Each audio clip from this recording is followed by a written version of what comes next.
They threw him out of the building before he could even say his name. Security hauled him through the lobby like he was trouble, like he was nobody.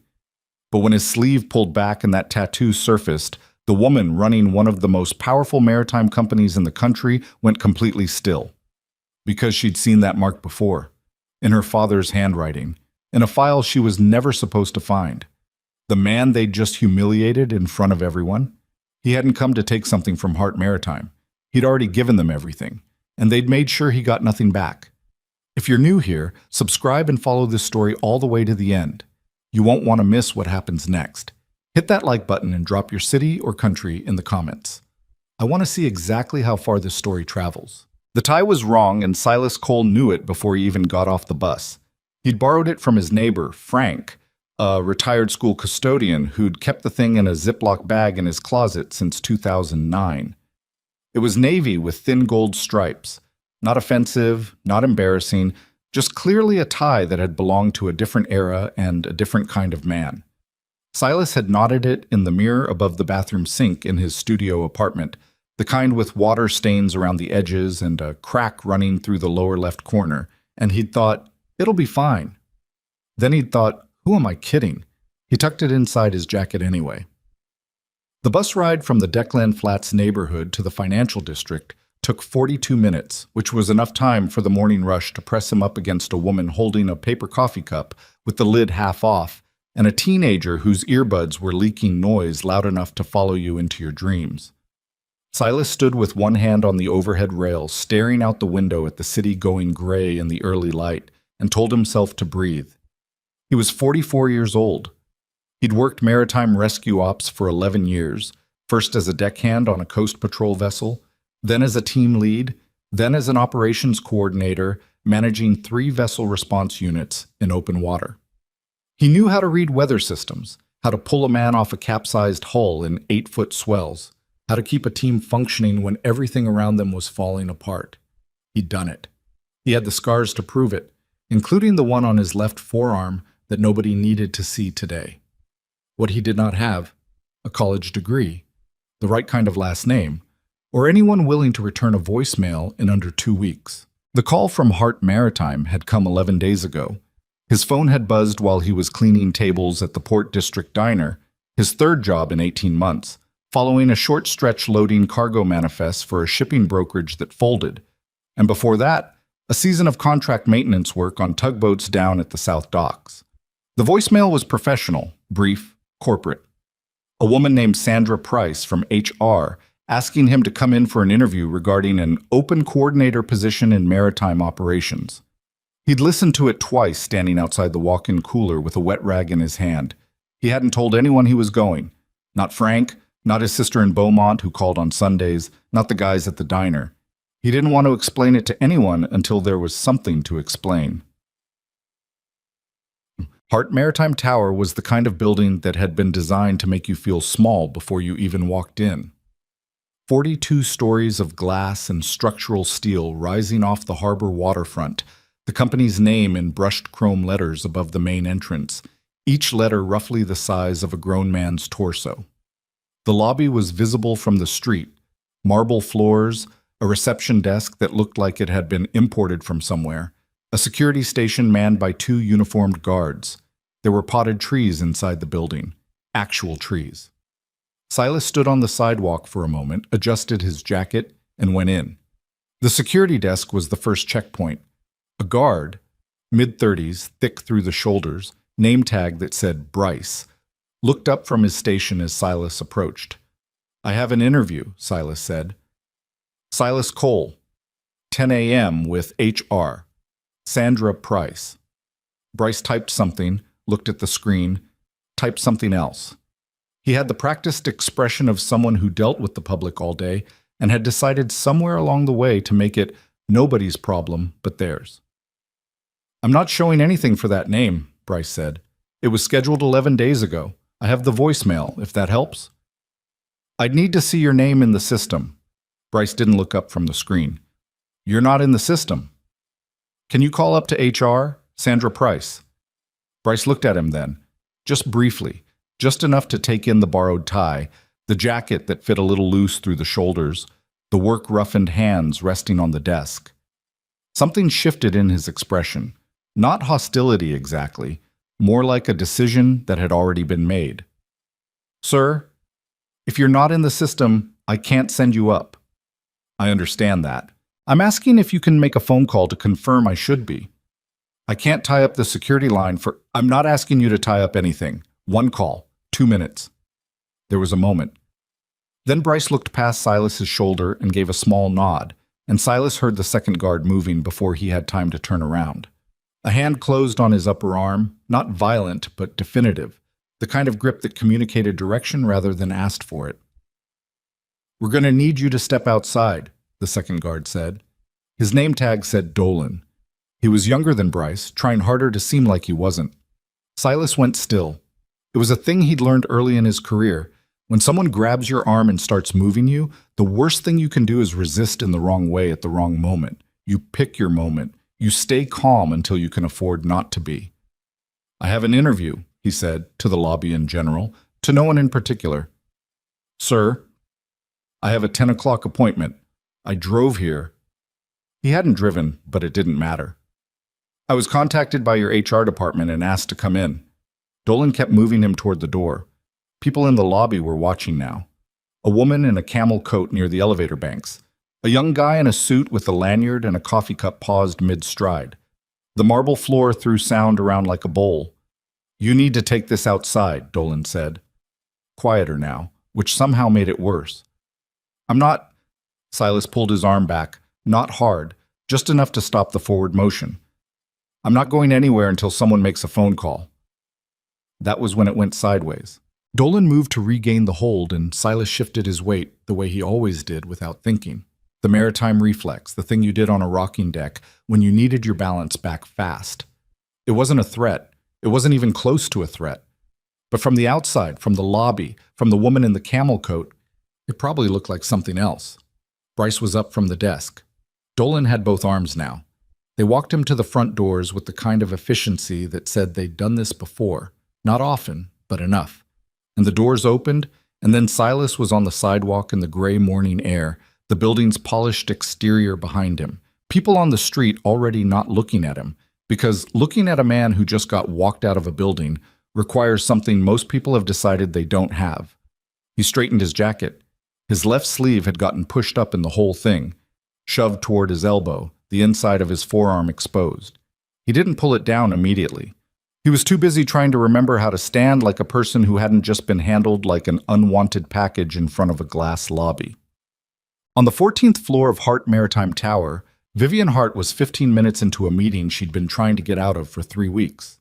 The conference room was all windows on one side, the harbor gray-green below, container ships moving slow and distant across the frame. Around the table, Marcus Elroy, the company's chief operating officer, Dennis Webb, VP of Maritime Logistics, a woman named Patricia Sowers from Legal, and 2 junior analysts who'd been brought in to make the slide deck look like it had more support than it did. The topic, nominally, was Q3 Regional Ops Restructuring. What it actually was, as it had been for the last 4 of these meetings, was Marcus Elroy making a case for contracting out the Coastal Coordination Division to Oren Maritime Group, a firm that Marcus had done business with before he came to Hart, and with which he had, in Vivian's private assessment, a relationship that probably shouldn't survive scrutiny. "If we go with Oren," Marcus was saying, clicking to the next slide, "we're looking at a 12% cost reduction in the first fiscal year, conservative estimate." "What do the safety metrics look like for their coordination units?" Vivian said. "They're competitive." "That's not what I asked." Patricia Sowers made a small noise that wasn't quite a cough. Dennis Webb found something on his notepad that needed immediate attention. Marcus smiled in the way he always smiled when he felt cornered. Not warm, just deployed.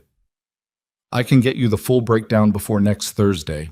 Get it to me by end of day today." Vivian closed the folder in front of her.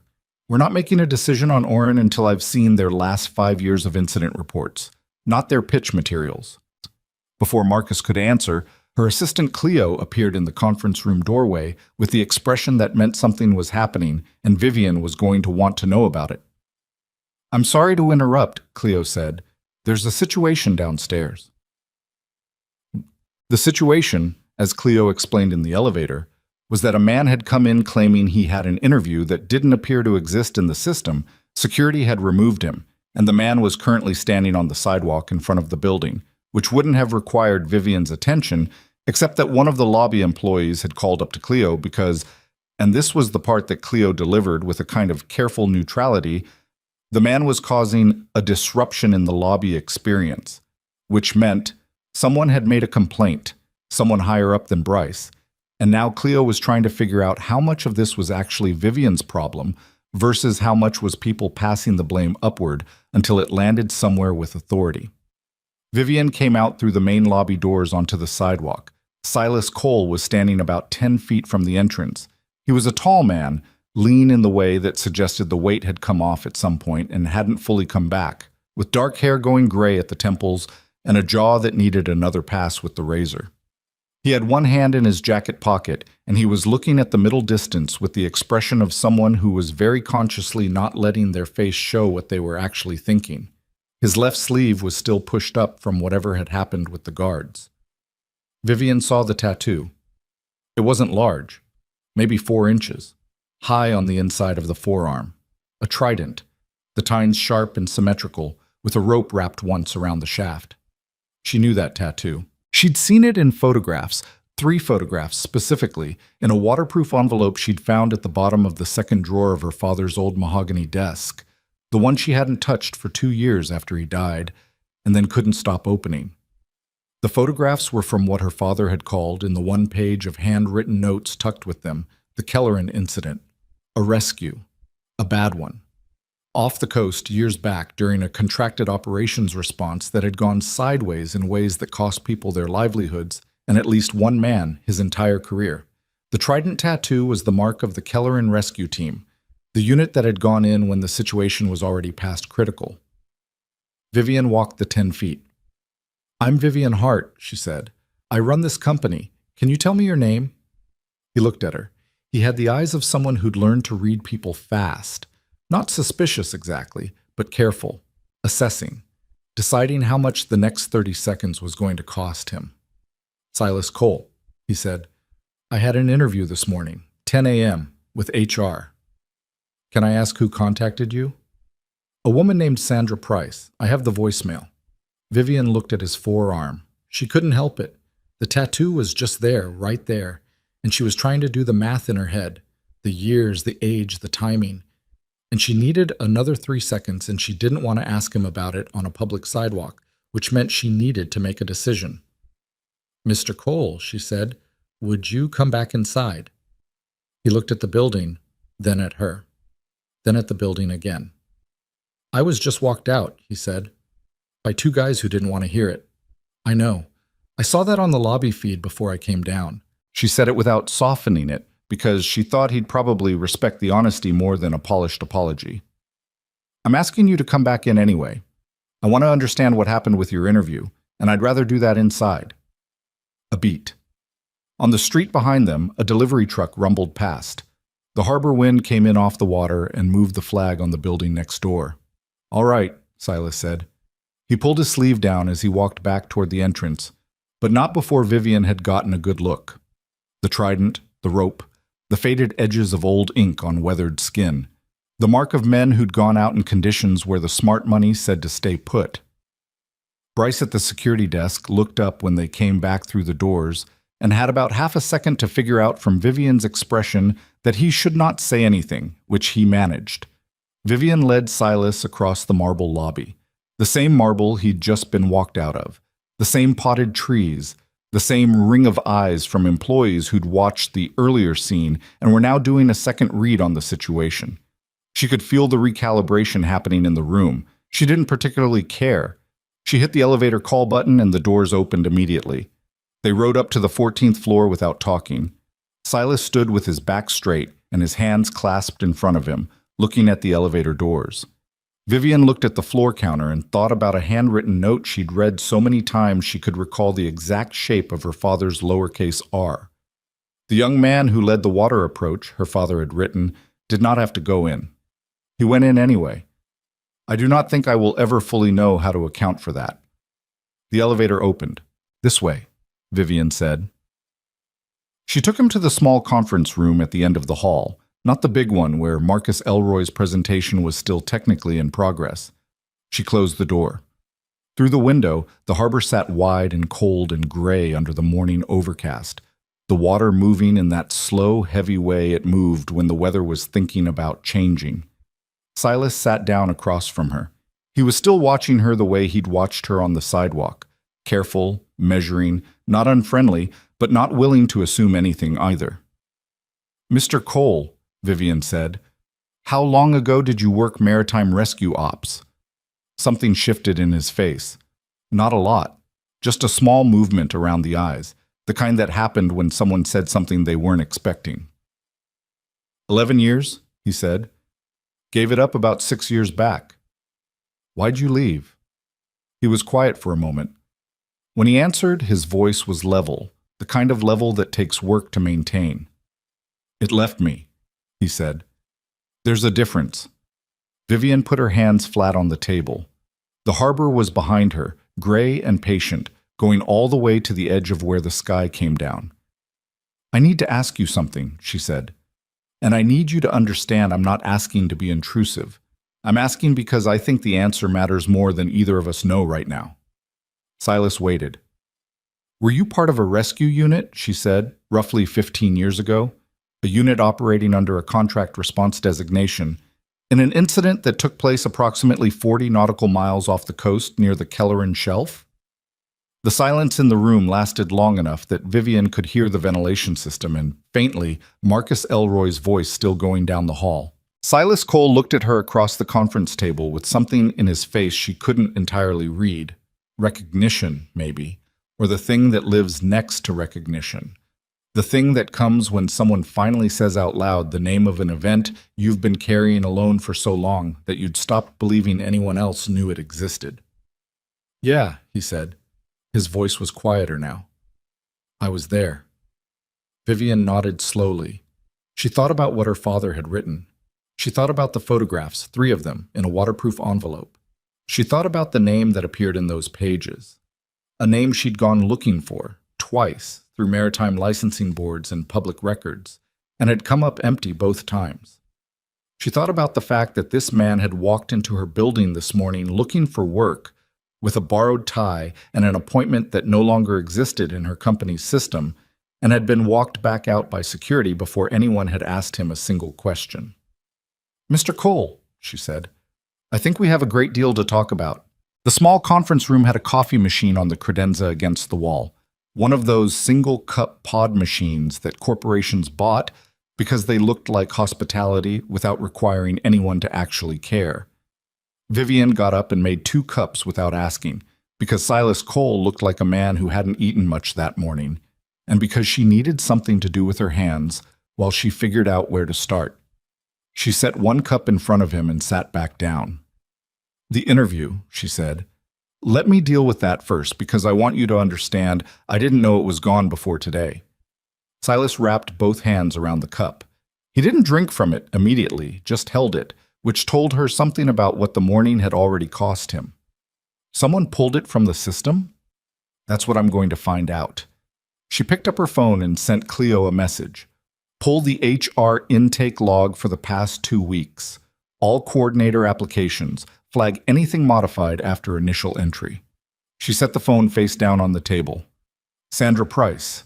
She's one of our HR coordinators. Did she give you any specifics about the role when she called? She said it was a maritime operations coordinator position. Mid-level. She said my application had been flagged for its field experience and they wanted to meet in person. Where did you apply? Through the company's jobs portal, about 3 weeks ago. He paused. I didn't expect a call, honestly. I've applied to 14 positions in the last year. Most of them don't call back at all. Vivian looked at him. There was a flatness to the way he said it.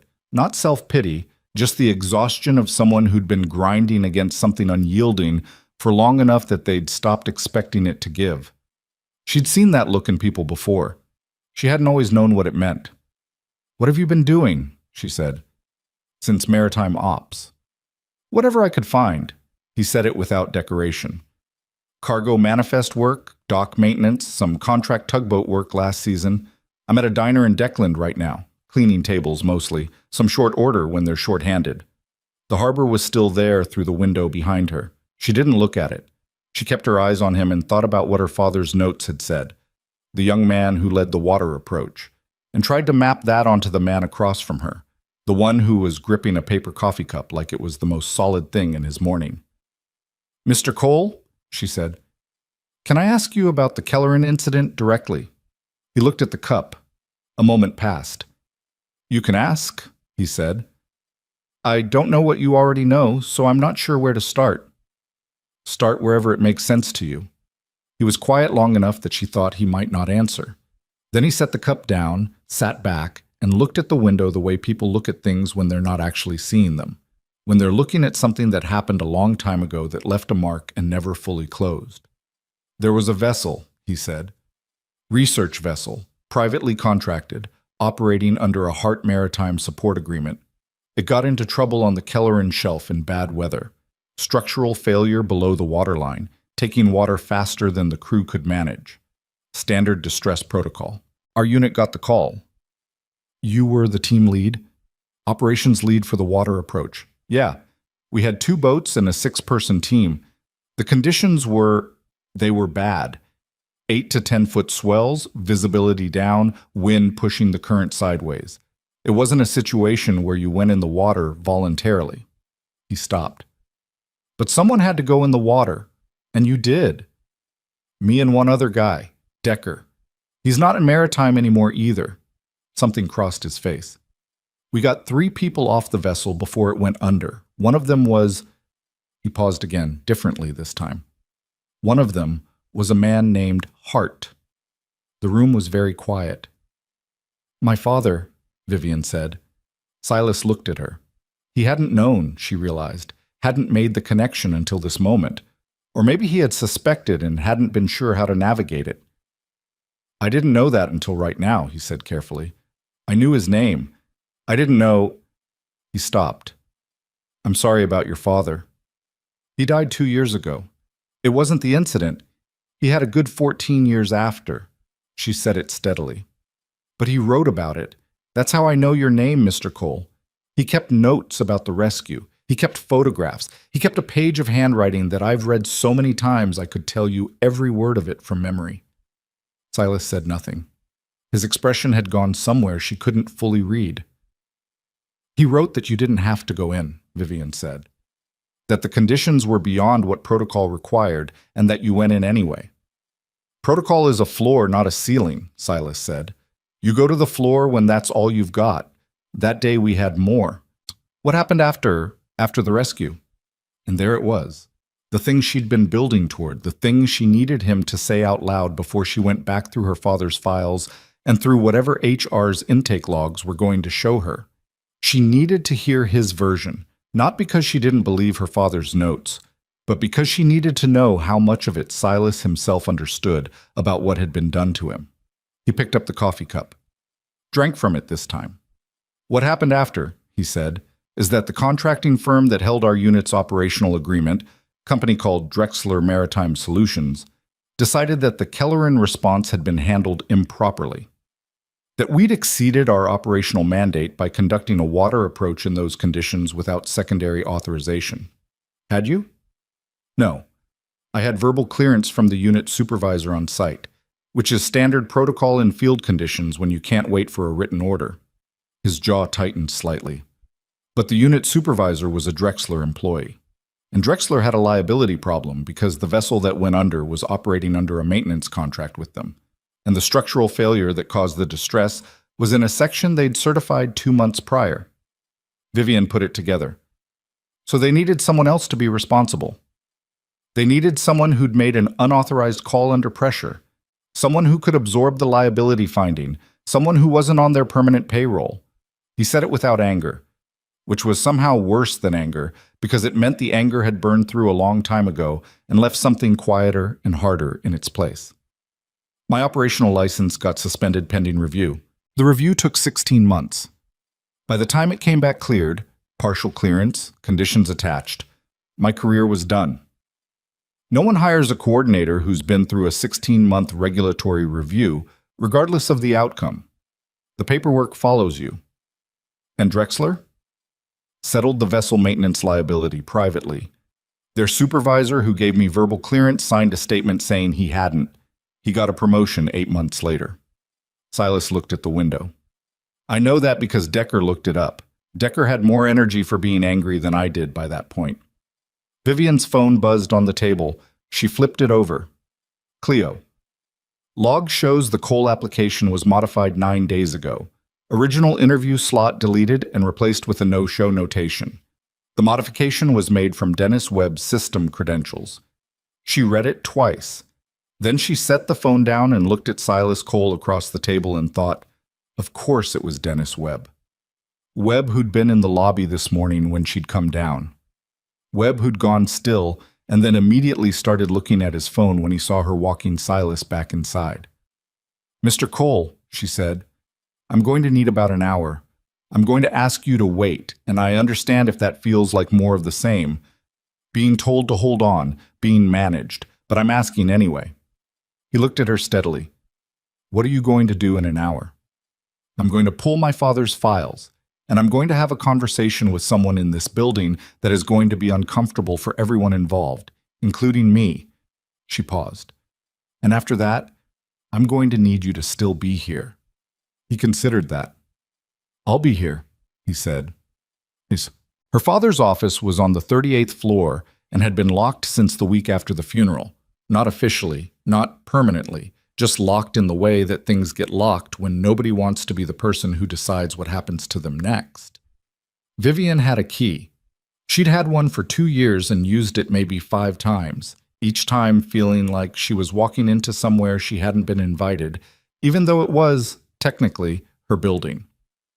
The office smelled like paper and something faintly chemical from the leather conditioner her father had used on the chair. His desk was mahogany, wide and scratched in the lower right corner from a chair leg that had gotten away from him once during a bad call, and that he'd never had fixed because, he'd told her this, he wanted to remember that some things just hit and leave a mark, and you live with it. The second drawer on the left side. Vivian sat down behind the desk and opened it. The waterproof envelope was still there, under a folder of harbor use agreements from the early years of the company. She'd known it would be. She hadn't moved it. She took it out and put it on the desk in front of her. 3 photographs. 1 page of notes in her father's handwriting. The R's shaped like small doorways. The pressure of the pen heavy in the way it always was when he was writing something he meant. She read the notes again, though she didn't need to. She looked at the photographs. Blurry, taken in bad light, one of them showing the side of a rescue vessel and 2 figures in the water and a third figure being pulled over the rail. She looked at that third figure for a long time, the one being pulled over the rail, and thought about how her father had never talked about the Kelleran incident publicly, not once. She'd asked him once, in the last year of his life, why he'd kept it so quiet, and he'd said, because the people who saved me paid for it later, and talking about it wouldn't have given them anything back. She'd thought, at the time, that he was being modest. She understood now that he'd known something she hadn't, that the rescue had been used against the men who performed it, and that going public with his account would have meant nothing unless he was willing to go further than a statement, further than a press mention, further than the kind of narrative that gets absorbed and moved past. She'd found the envelope by accident, 2 months after he died. By that point, the people responsible had had 15 years to bury the trail. She put the envelope in her bag and went back to the elevator. Dennis Webb's office was on the 12th floor, which was the floor where the VP-level people sat in offices with glass walls and views of the office park side of the building rather than the harbor, which was not an accident. Her father had arranged it that way and never explained why, but Vivian had always thought it was a quiet piece of institutional honesty about where the real authority lived. She knocked on the frame of Webb's open door and went in without waiting. Webb was at his desk, jacket off, sleeves rolled. He was 51 years old, the kind of man who'd spent his career being good enough at things that nobody looked closely at the other stuff, the part underneath the competence. He looked up when she came in and did a reasonable job of looking neutral. Vivian, I was going to come find you about the Oren restructuring numbers. Sit down, Dennis. He'd been half standing. He sat back down. She put her phone on his desk, screen up, showing Cleo's message. He looked at it. His face didn't change much, but the stillness of it changed, the quality of the stillness, the effort it was taking. The Cole application, she said. The interview you deleted. I flagged it as a duplicate entry. There was a system issue last week that created... Dennis. Her voice wasn't loud. It didn't need to be. I'm not asking you to explain it yet. I'm telling you what I know so you understand where we are. I have the system log. I have your credentials on the modification, and I have the man you are trying to send home sitting on the 14th floor drinking bad coffee. She let that sit for a second. What I want to know right now, before I decide what this means for your position here, is how you knew who he was. Webb was quiet. His hands were flat on the desk. He had good hands for a desk man, big and blunt-fingered, the kind that looked more useful than they were. I recognize the name, he said finally. From the Kelleran file. What Kelleran file? The internal one. Drexler's incident report. We have a copy in legal archives, or we did. Your father kept documentation on the response because Hart Maritime was the client on the vessel. He paused.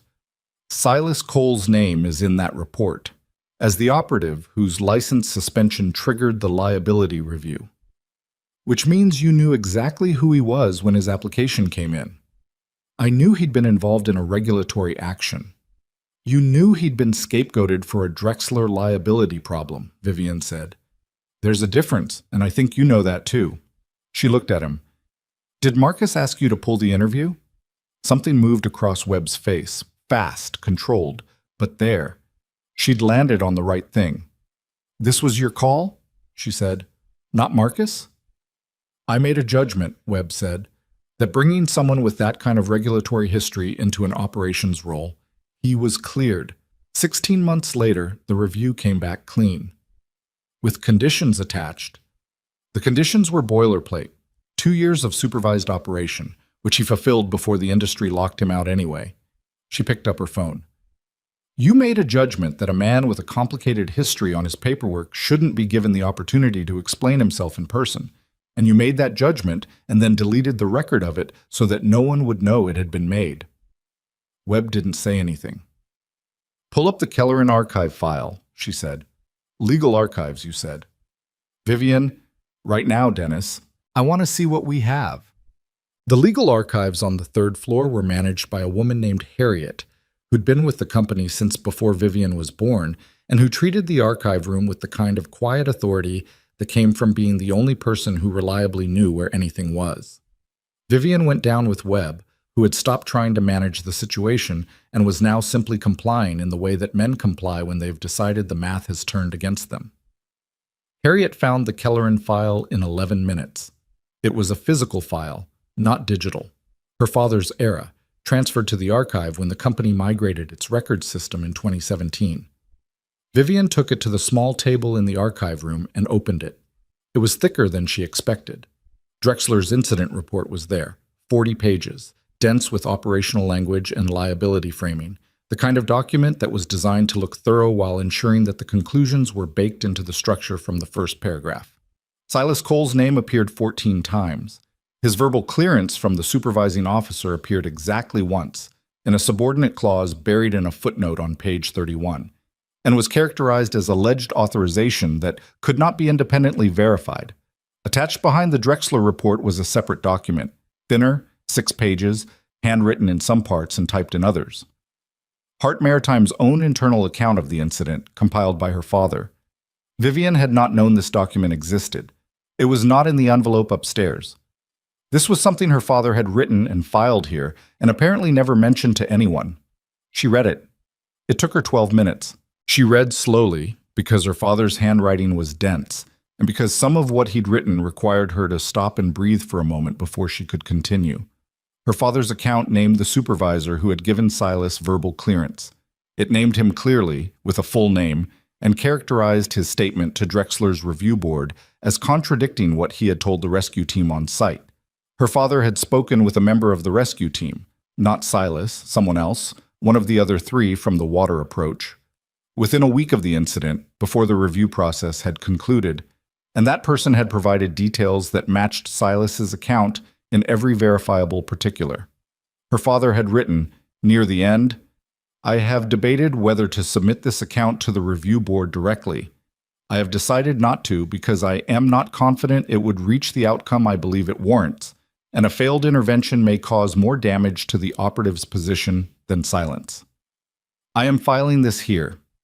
If the situation changes, or if someone with more standing than I currently have finds reason to revisit the record, this account should be available to them." Vivian sat with that for a moment. Her father had been 58 when the Kelleran incident happened.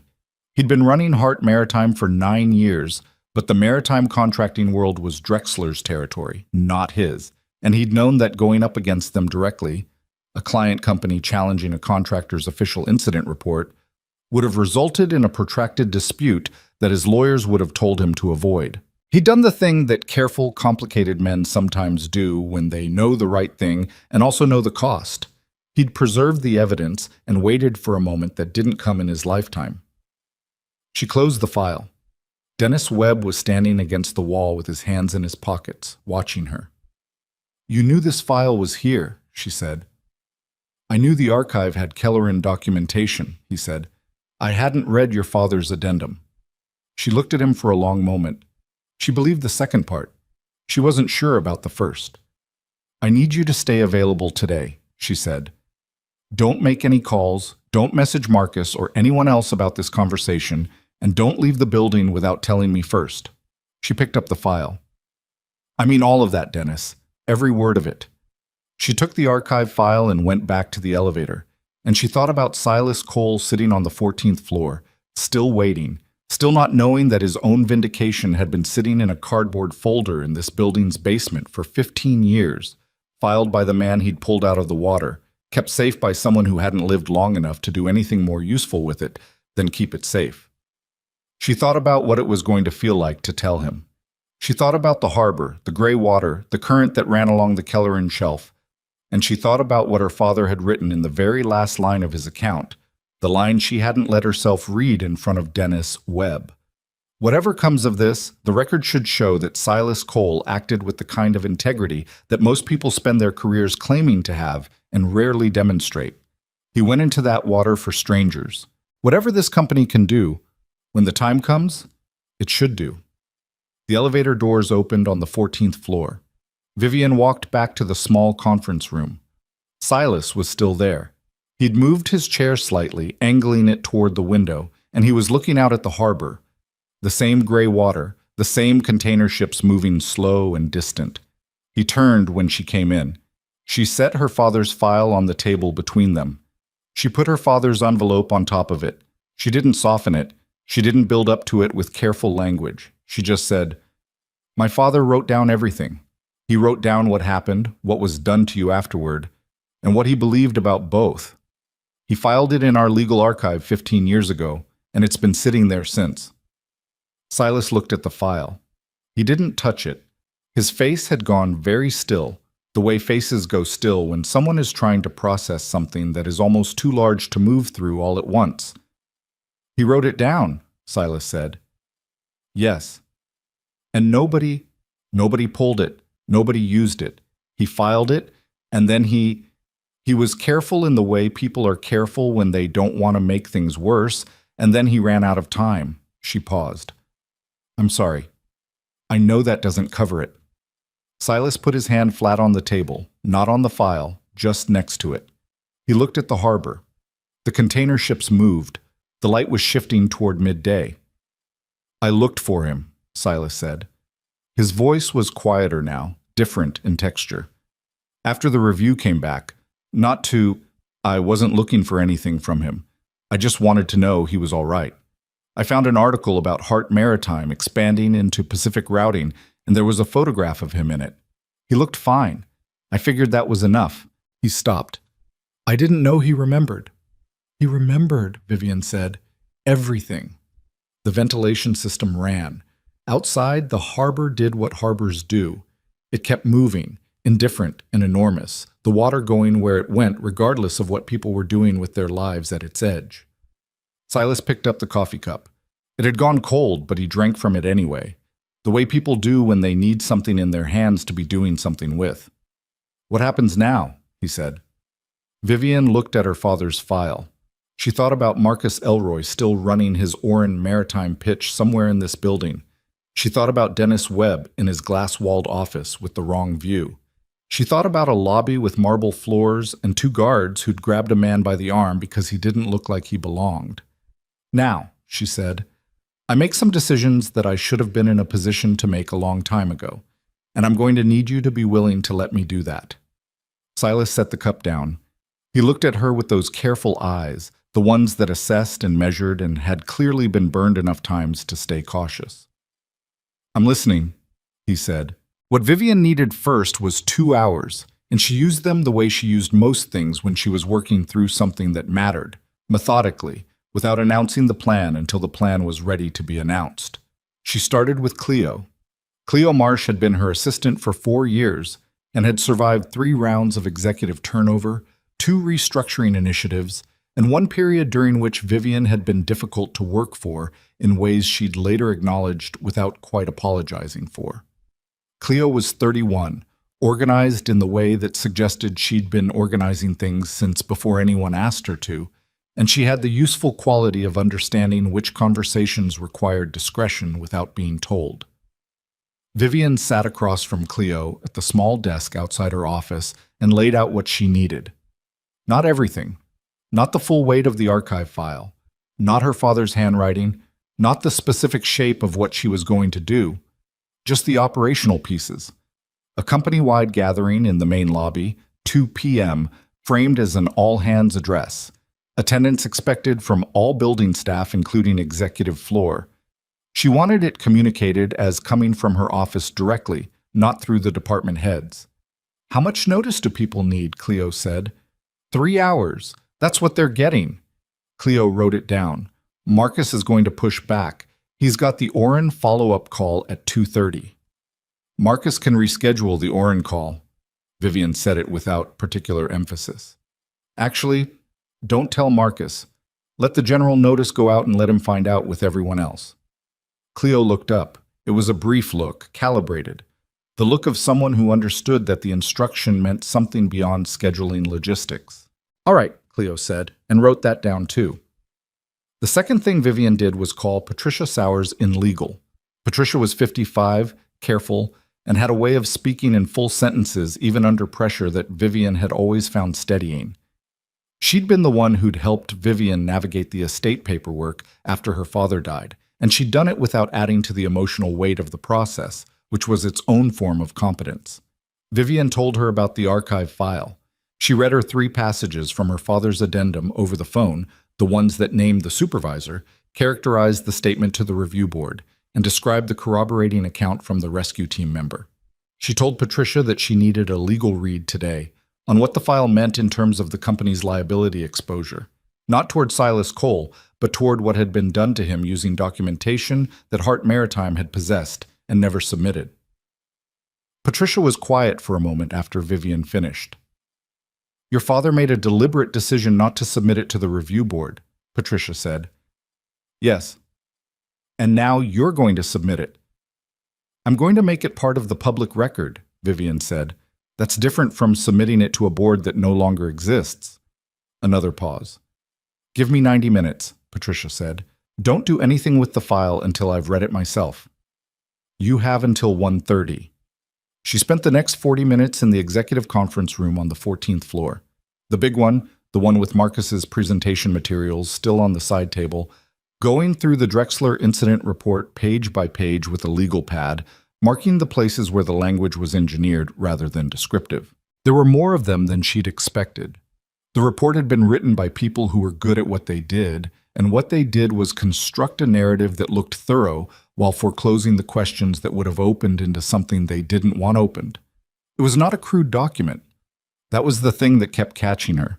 It was a careful, skilled piece of misdirection, and it had worked for 15 years, and the man it had worked against was currently sitting in a conference room 2 doors down, eating a sandwich that Cleo had quietly arranged without being asked.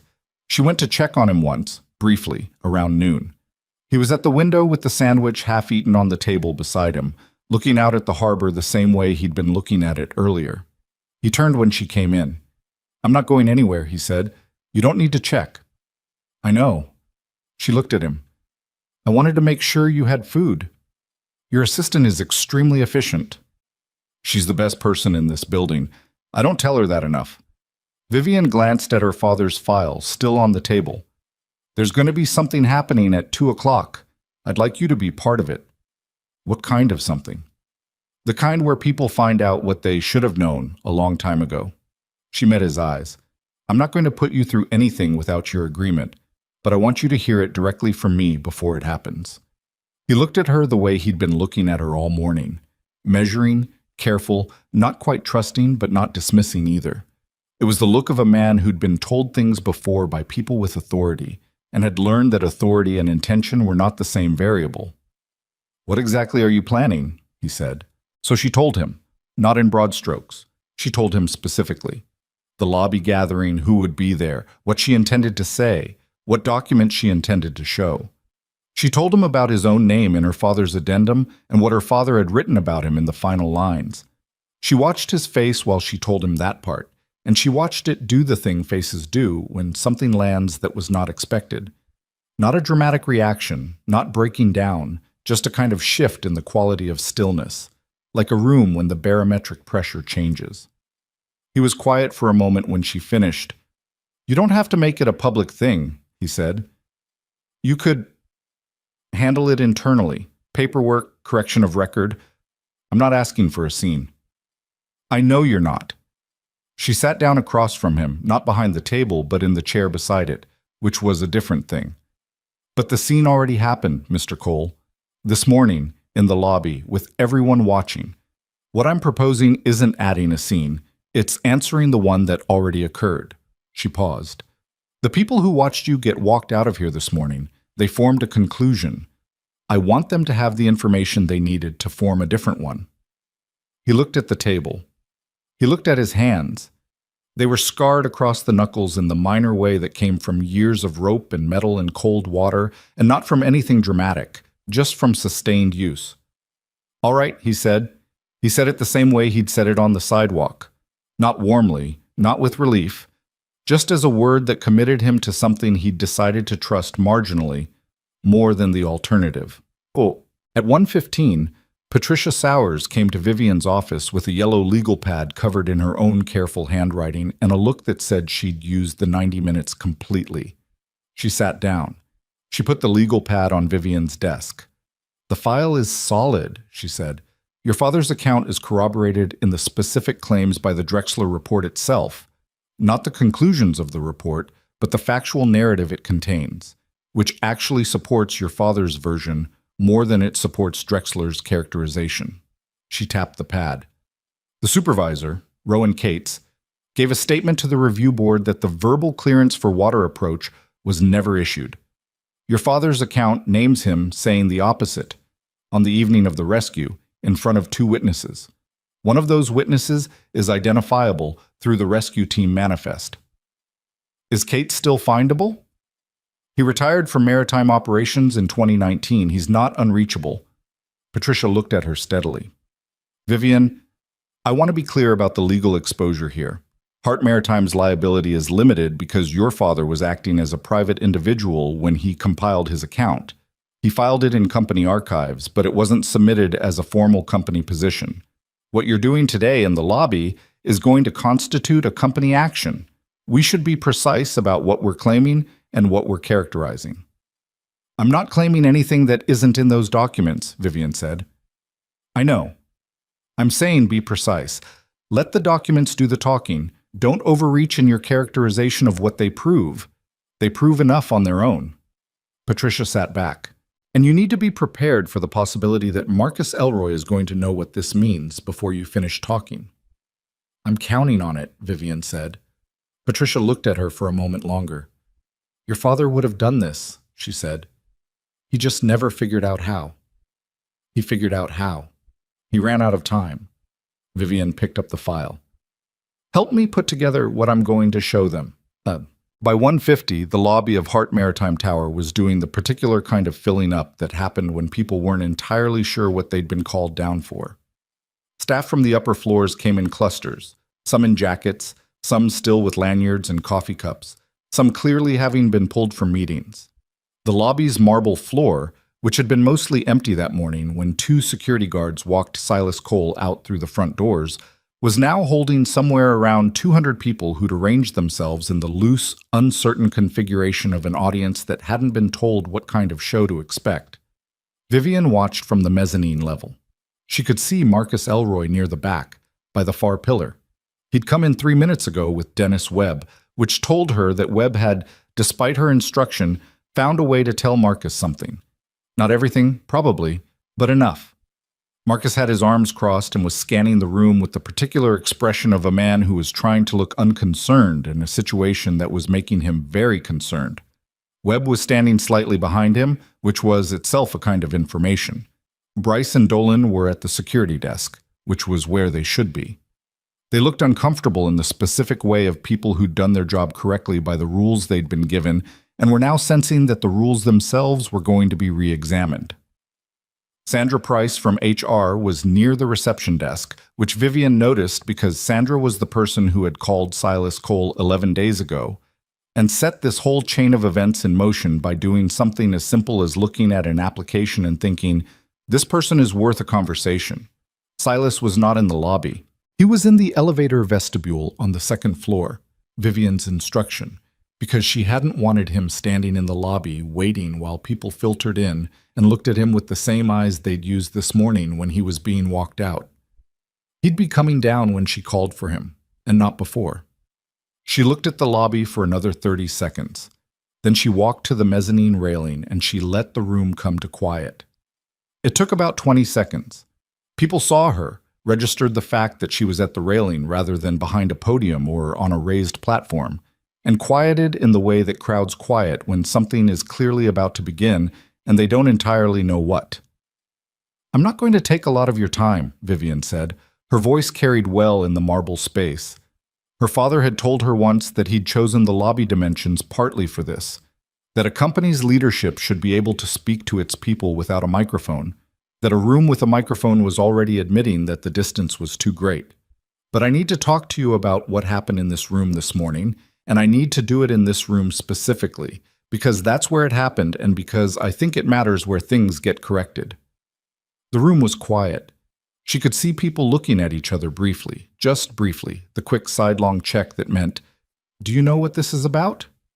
At 10 o'clock this morning, Vivian said, a man came into this lobby for a job interview that this company had invited him to. He was told his name wasn't in the system. He was physically removed from the building by security before anyone asked him a single question beyond his name. She paused. I want to be fair about the security team. They were operating on the information they had, and the information they had was incomplete because it had been made incomplete intentionally. I'll get to that. She looked around the lobby.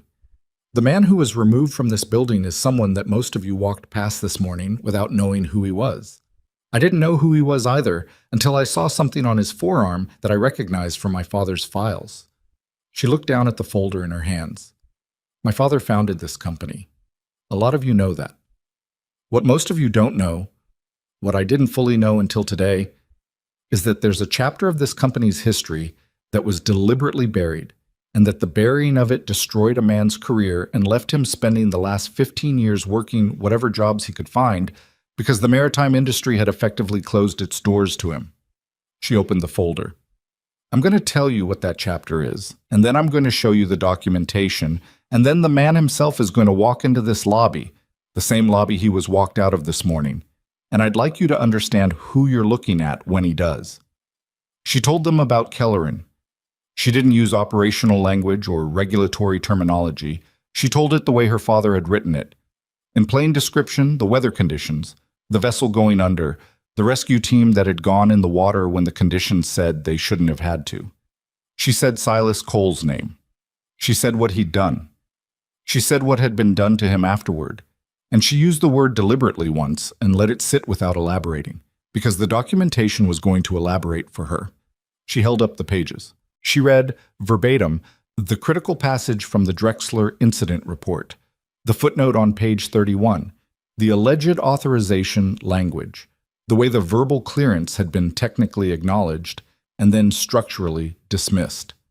Then she read her father's account of the same event, the supervisor's name, the evening of the rescue, the statement made in front of witnesses that contradicted what was later sworn to a review board.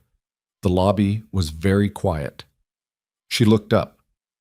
The review board that suspended Silas Cole's license took 16 months to return a partial clearance, she said. By the time it did, his career was functionally over. He's been doing contract work and service jobs since then. He applied to this company 3 weeks ago because he has skills that are genuinely valuable to our operations. And because, and I'm speculating here, but I don't think I'm wrong, because this was one of the few maritime companies whose name he associated with something other than the worst period of his professional life. She looked toward the back of the lobby, where Marcus Elroy was no longer maintaining the expression of unconcern. He was watching her with the focused attention of a man calculating something. His interview was scheduled, Vivian said, and then it was deleted. The deletion was made from a VP-level credential on this floor 9 days after the interview was booked. She didn't say Webb's name. She didn't need to. I don't know yet how much was known, and I don't know yet whether more than one person was involved in the decision. What I know is that it was done, and that it was done because someone recognized Silas Cole's name from the Kelleran regulatory file and decided that the regulatory history was sufficient reason to make him disappear from the schedule before he could come in and demonstrate otherwise. She closed the folder. What I'm going to do about that is a separate conversation, she said. But I want everyone in this room to understand something before we have it. The reason that decision was made this morning was the same reason that Drexler made theirs 15 years ago. Someone looked at a complicated piece of paper attached to a man's name and made a conclusion without looking at the man.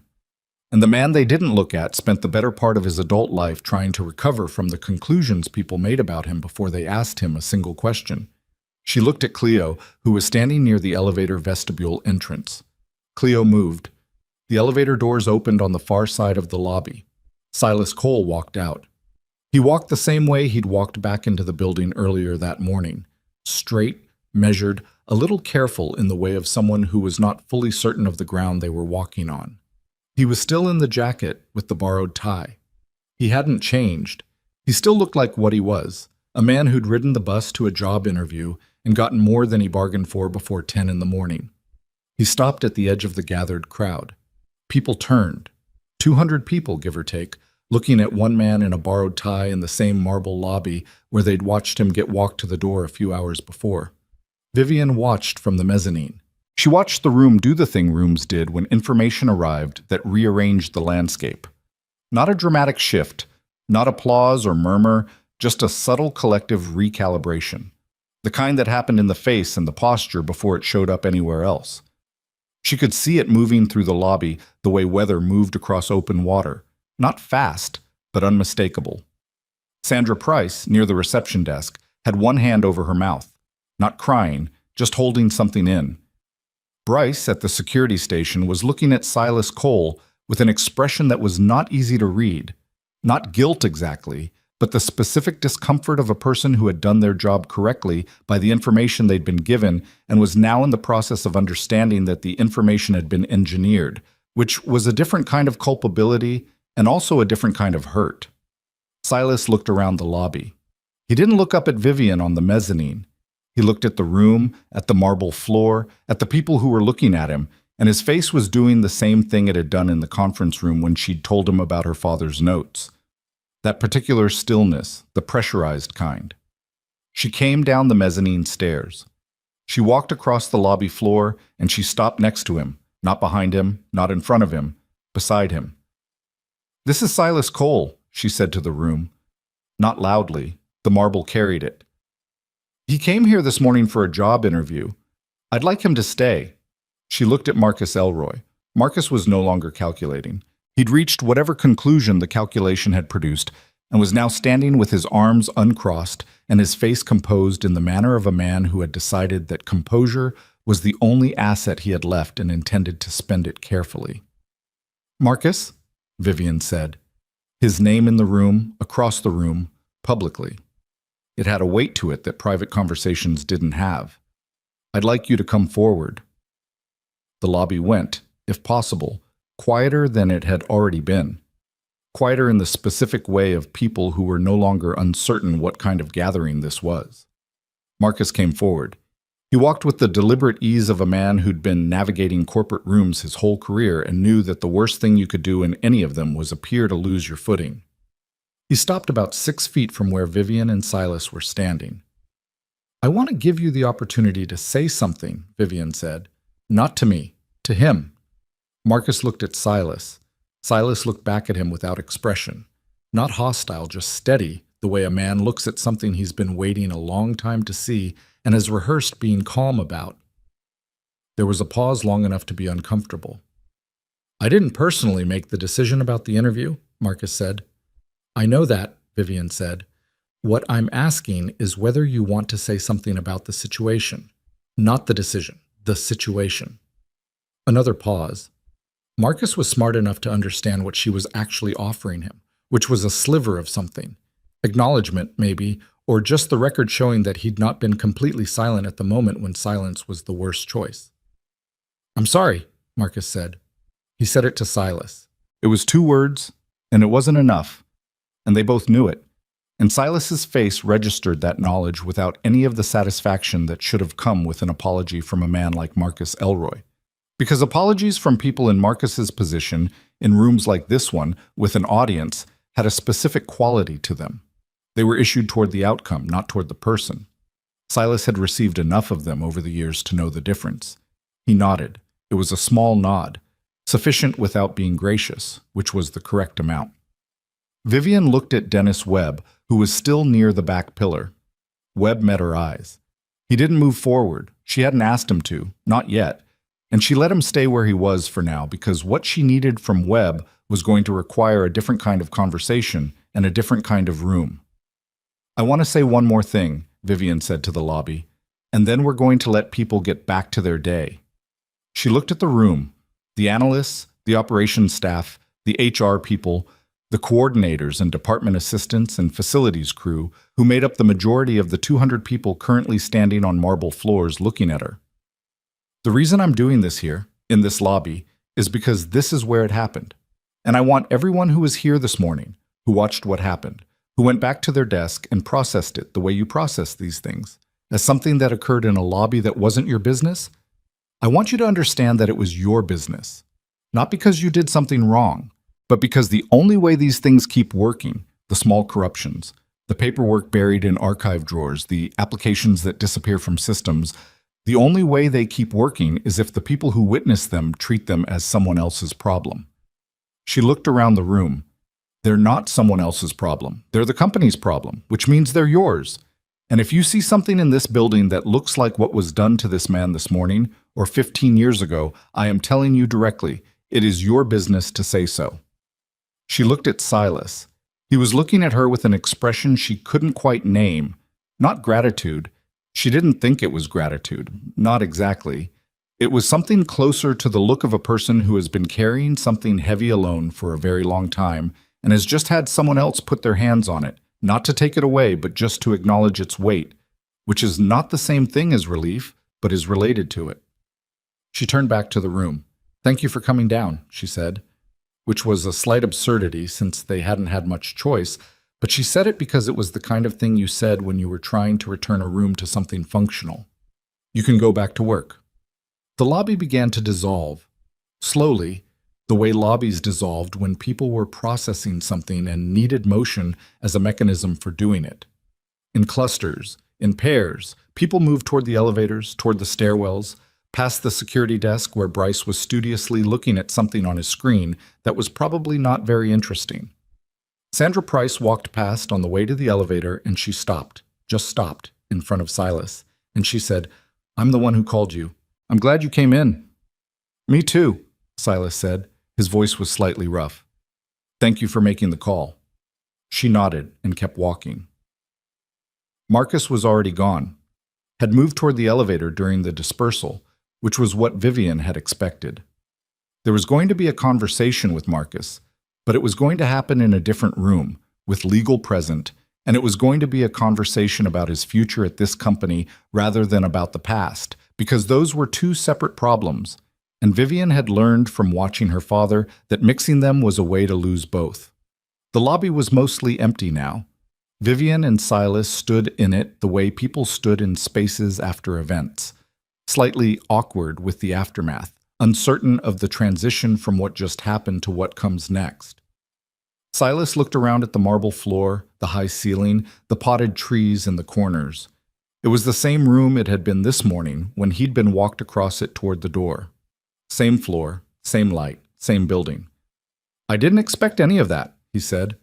Not to Vivian specifically, just to the room. "I know." "You didn't have to do it in public." "No," she said. "But it was right to." She paused. "Not because I needed an audience, because the people who were here this morning deserved to know what they'd seen, and because—" She stopped. She'd been about to say something she'd been thinking since she read her father's final line in the archive room. She looked at the folder in her hands instead. "Because my father wrote that this company should do whatever it could when the time came. I'm taking him at his word." Silas was quiet for a moment. The lobby settled into its ordinary sounds. Ventilation, the distant percussion of the city outside, the elevator chime on the far side. "What does that mean practically?" he said. "What comes next?" "It means we need to have a longer conversation," Vivian said, "about what's right and what's possible, and what this company can actually do versus what I can promise you in a lobby." She looked at him. "And it means there are some people in this building who are going to be having some very different kinds of conversations tomorrow than they had this morning." She thought about Marcus, still calculating whatever calculation he was on now. She thought about Dennis Webb in his glass-walled office. She thought about what Patricia Sowers had said. Let the documents do the talking. And she thought about the fact that the documents had been talking for 15 years to an empty room, and now they weren't anymore. Silas nodded slowly. "All right," he said. It was the third time today he'd said it. On the sidewalk, in the conference room, now here. She was starting to understand it as his version of something. Not resignation, not enthusiasm, just the word a person used when they decided to keep going forward rather than backward. And they weren't ready to call it anything more complicated than that. The lobby was quiet around them, the marble bright under the afternoon light coming through the front glass. The harbor invisible beyond the building, but present in the way harbors were always present in buildings like this one. In the orientation, in the history, in the reason the thing had been built where it was built. Silas looked at the front doors. He'd walked in through those doors this morning with a borrowed tie and an appointment that didn't exist anymore, and the particular braced quality of a man preparing to be told no. He was still standing here. The doors were still there. Some things, he was slowly beginning to think, didn't resolve cleanly into before and after. Some things just shifted. The weight didn't go away. The years didn't reverse. The doors didn't stop being the same doors. But the room on the other side of them was different now. The room knew something it hadn't known this morning, and the people in it were carrying that knowledge back to their desks. And that was not nothing. That was, in fact, something. He turned away from the doors and looked at Vivian Hart, who was standing in her father's lobby holding her father's files, and who had walked out of a meeting he hadn't known existed and come out to a sidewalk and asked him his name before she knew what his name meant. "You said a longer conversation," he said. "Yes." "Where?" She looked around the lobby briefly.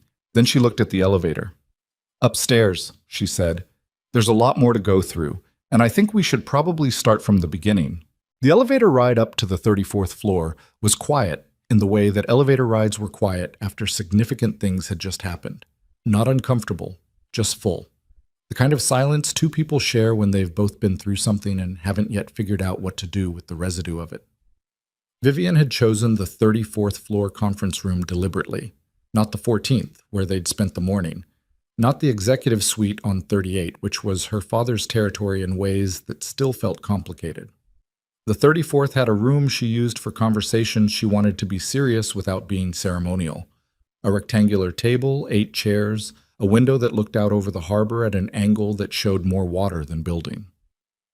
She set her father's file on the table and sat down, and Silas sat across from her, and for a moment neither of them said anything because starting from the beginning, as she'd said in the lobby, was harder than it sounded when you were actually sitting in front of it. Patricia Sowers arrived 4 minutes later, which meant she'd been waiting nearby, which was like Patricia. She had her legal pad in a second folder, her own notes, cross-referenced with the archive documents, and she took the chair at the end of the table the way she always took chairs, without asking whether the seat was available. "Mr. Cole," Patricia said, setting down her things, "I've been reading about you for the last 2 hours." "Nothing good, I assume," Silas said. "On the contrary." She opened her folder. "The Drexler report is poorly constructed. It's professionally done, but the construction is poor in the way that things are poor when they're built to survive a cursory reading rather than a careful one. Your father's account," she said to Vivian, "is the opposite. It's the account of someone who knew what the details meant and documented them specifically because they would matter to someone who knew what they were looking at." Silas leaned forward slightly. "What does that mean in practical terms?" "It means the record of what happened to you can be challenged," Patricia said. "The regulatory finding, the partial clearance with conditions, was issued by the Maritime Operations Review Board. The board no longer exists in its original form. It was restructured in 2019, but the successor body maintains jurisdiction over appeals of prior findings." She looked at him steadily. "The conditions attached to your clearance were never formally removed because you never formally petitioned for removal. If you had submitted a petition, and if you had submitted the documentation that's in this archive, the conditions would very likely have been struck." Silas was quiet. He was processing this the way he processed everything, without visible reaction, working it through internally before he let anything show. "Why didn't I know the documentation existed?" he said. "Because it was in our archive," Vivian said, "and it shouldn't have been. It should have been submitted by my father during your review period. He chose not to submit it because he was worried about the outcome of a failed intervention. That was his call to make, and I think he made it out of care rather than indifference. But it had consequences." She paused. "I'm not trying to defend him. I'm explaining it because I think you deserve to know what the reasoning was." Silas looked at the table. He had a way of going very still when he was working something through, the kind of stillness that came from years of needing to make decisions quickly, and having learned that the half-second before the decision was the part that counted. "He thought submitting it might make things worse," Silas said. "That's what his notes say." He might have been right. Silas sat back. The review board at the time, they weren't friendly to rescue operatives who pushed protocol boundaries, regardless of outcome.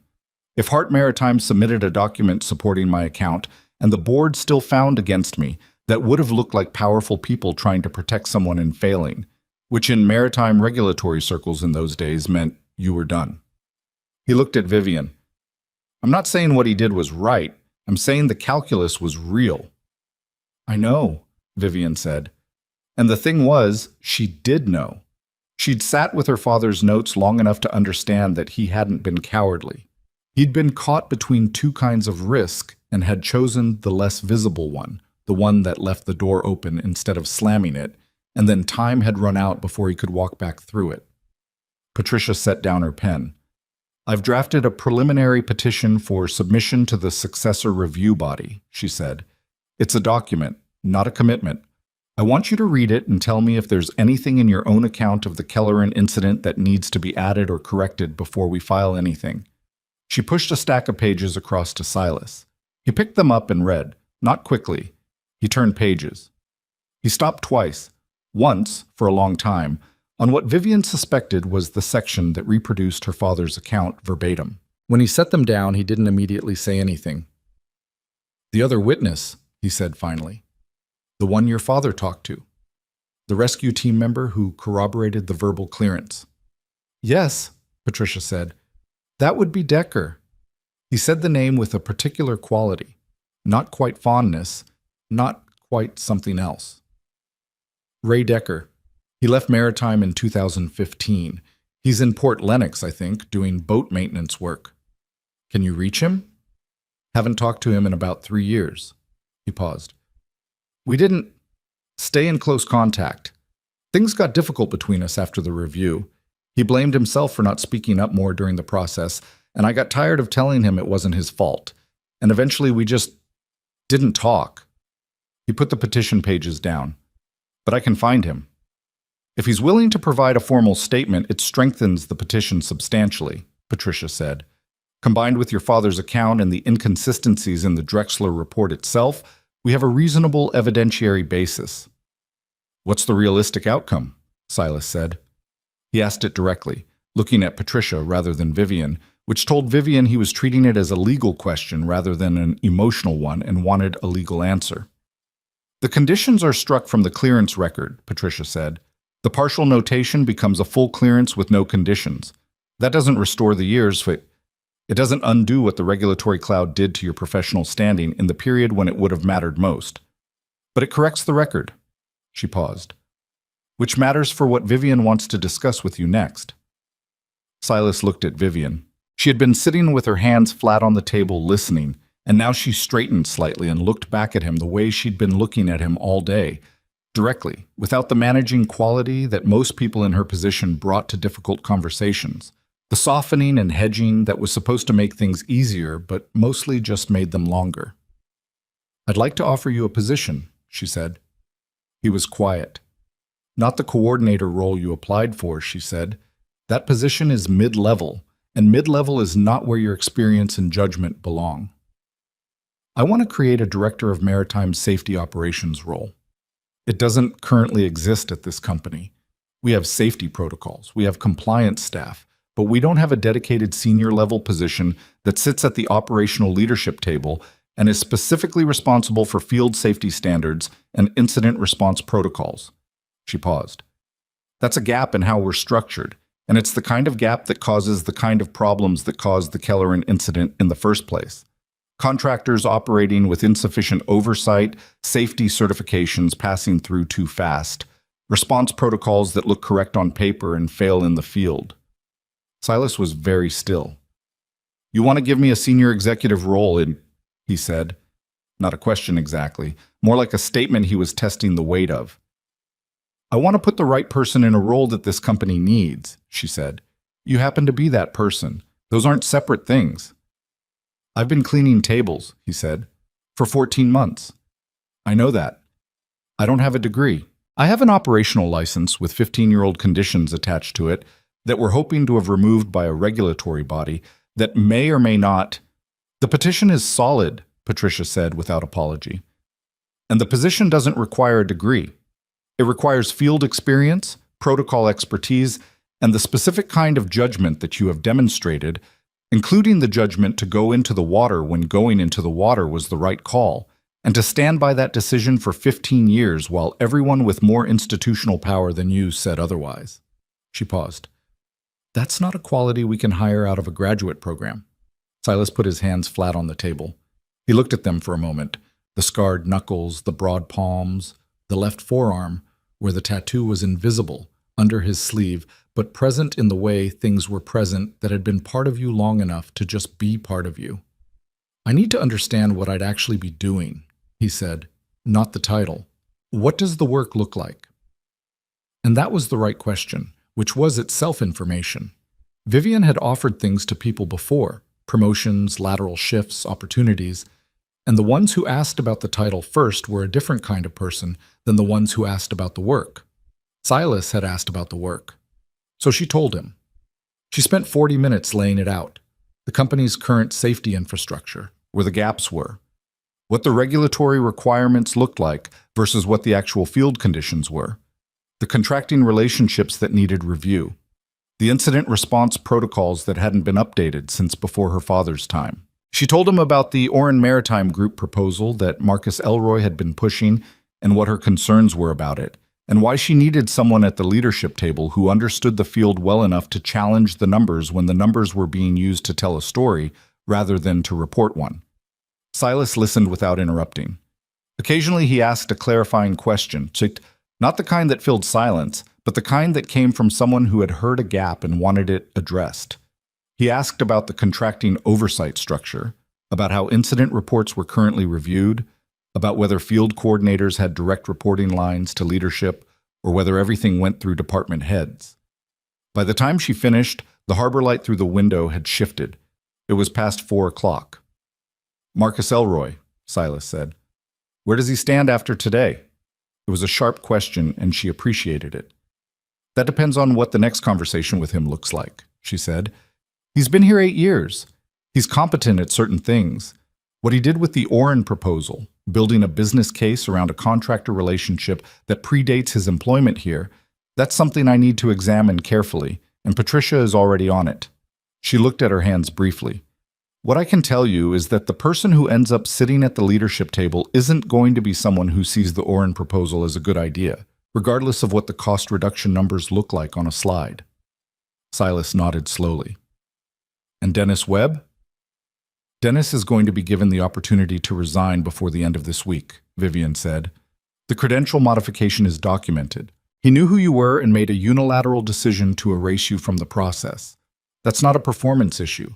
It's a character issue, and character issues at VP level don't have remediation programs."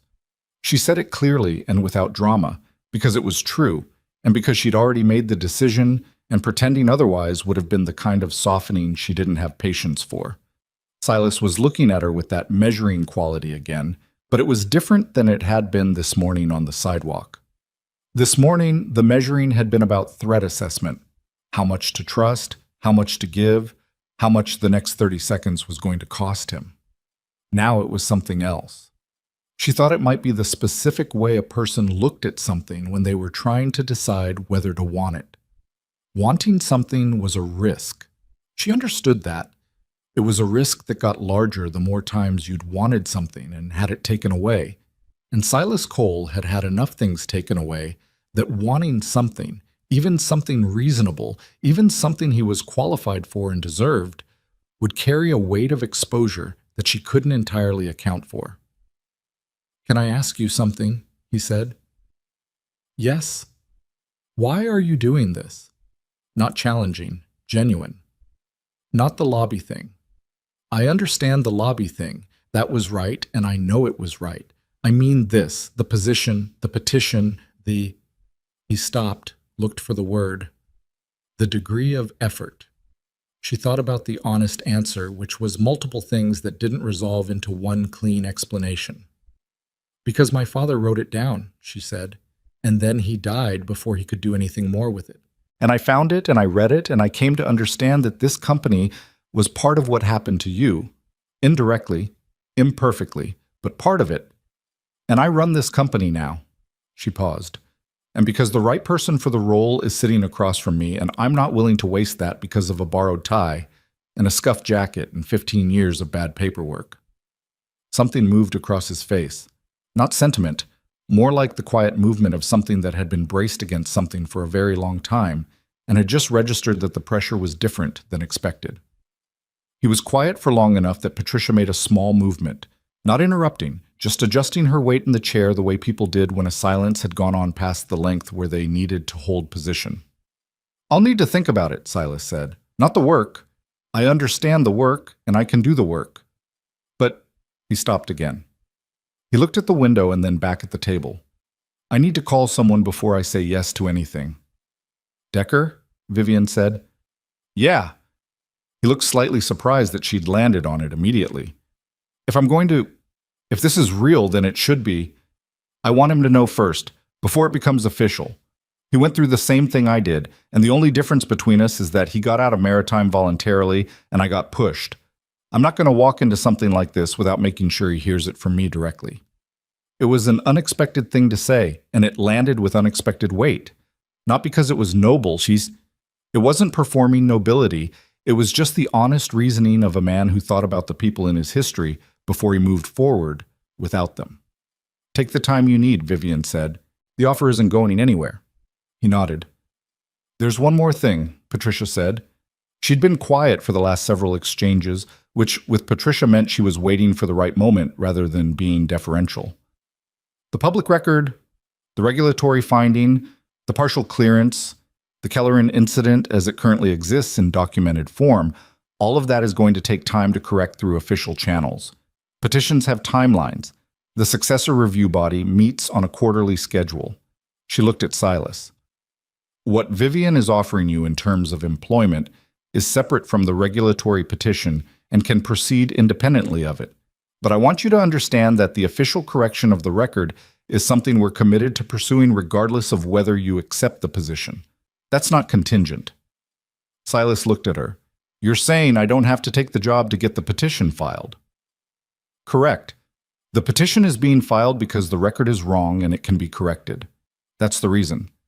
Your employment decision is yours to make on its own terms. He absorbed this. Vivian could see him sorting through it. The way the pieces related to each other, what it meant that they were being offered separately, what that separation was designed to communicate. All right, he said, a different all right than the others. Not agreement, just acknowledgement of the information. Patricia closed her folder. I'll have the petition ready for your review by end of week. Nothing will be filed without your signature. She picked up her things and left without ceremony, which was Patricia's version of giving people space, exiting efficiently, rather than lingering in a way that would require more conversation. Vivian and Silas were alone in the conference room again. The harbor was orange-gray now through the window, the afternoon light going toward evening. Container ships still moving, slow and enormous, doing what they did regardless of what was happening in the buildings along the waterfront. I should go, Silas said. I'm supposed to be at the diner at 6. You're still going in? I'm still employed there, he said. Until I'm not. He said it without self-consciousness, just as a fact about his situation. I'm not going to leave them short-handed on a Tuesday night because something happened today. She thought about that. The borrowed tie, the bus ride, the clean tables.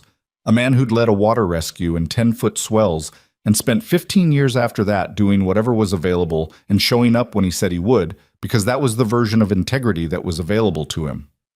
I'll walk you down, she said. They took the elevator to the lobby. It was close to 5 now, and the building's day-shift traffic was filtering through. People heading out, the light through the front glass going amber, the marble floors looking different in the late afternoon light than they had at 10 in the morning when everything was different. Bryce was still at the security desk. He looked up when Vivian and Silas crossed the lobby. Silas looked back at him, briefly, without stopping. It wasn't hostile, it wasn't warm. It was just two people in the same room acknowledging that they'd been in the same room before under different circumstances, and both of them knowing it. At the front door, Silas stopped. He turned to Vivian. He put out his hand. She shook it. His grip was what she'd expected. Firm, direct, the handshake of someone who'd been taught that how you shook hands said something and had decided what it said a long time ago. I'll call Decker tonight, he said. Take whatever time you need. He nodded. He looked at the door. He looked at the lobby one more time. The high ceiling, the marble, the trees in the corners that were the same trees they'd always been, indifferent to everything that had happened between their potted roots and the roof. This morning, he said, when I came in, I told myself it was probably going to be nothing, that the interview was probably going to be a courtesy thing, or the kind of meeting where they'd look at the paperwork and tell me we weren't a fit. He paused. I've had a lot of those. I know. I still came in. I know that too, she said. He looked at her for a moment. Then he pushed the door and walked out into the amber light of the late afternoon, down the steps and onto the sidewalk, in the borrowed tie and the jacket that didn't quite fit through the shoulders, turning left toward the bus stop without hesitation, because he knew where the bus stop was from this morning, and some things you just retained.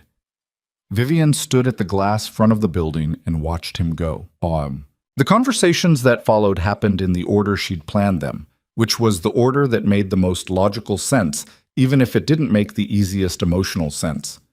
Marcus Elroy first, because Marcus was the larger problem. She met with him at 5:30 in her office, not the conference room, her actual office, because the configuration mattered, and she wanted him in a chair across from her desk rather than at a table where the geometry suggested equivalence. Marcus came in already in position, which was how she thought of it, in position, because Marcus was always in some position, always running some version of the interaction slightly ahead of you so that your words arrived into a frame he'd built rather than one you'd chosen. He sat down with his hands on his knees and his jacket buttoned and his face wearing the expression of a man who was prepared to have a difficult conversation and had decided that being prepared was the same as having leverage. Before you say anything, he said, I want you to know that I had no knowledge of the modification to Cole's interview record. I know you didn't make the modification, Vivian said. I don't know yet what you knew, and I don't know yet what you asked. And I'm going to be honest with you, Marcus, but I'm not going to resolve that today. Legal is looking at it, and what they find is going to determine what the next conversation between us looks like. He shifted slightly. I've been at this company for 8 years. I know. The Oren proposal is a legitimate business case. The Oren proposal is on hold, indefinitely. She looked at him. Not because the cost numbers are wrong, but because I don't trust the process that produced them, and right now I don't fully trust the person who was driving them. That might change depending on what legal finds. It might not. She said it without anger, because anger would have given him something to engage with. What I need from you right now is simple. Stay available, be honest with legal when they come to you, and don't do anything that complicates the picture further. Marcus looked at her for a long moment. He was calculating again. She could always see the calculation in him. It was one of the things that made him effective, and one of the things that made him exhausting. This time, whatever the calculation was, it produced a different result than usual. He didn't push back. He didn't deploy the smooth reframe. He just nodded. All right, he said. When he left, she sat with the quiet of her office for a few minutes. The harbor was dark now through the window, the container ships visible only by their lights, moving along the black water in a slow parade. Dennis Webb was shorter. She asked Patricia to be present, which told Webb everything about the nature of the conversation before it started.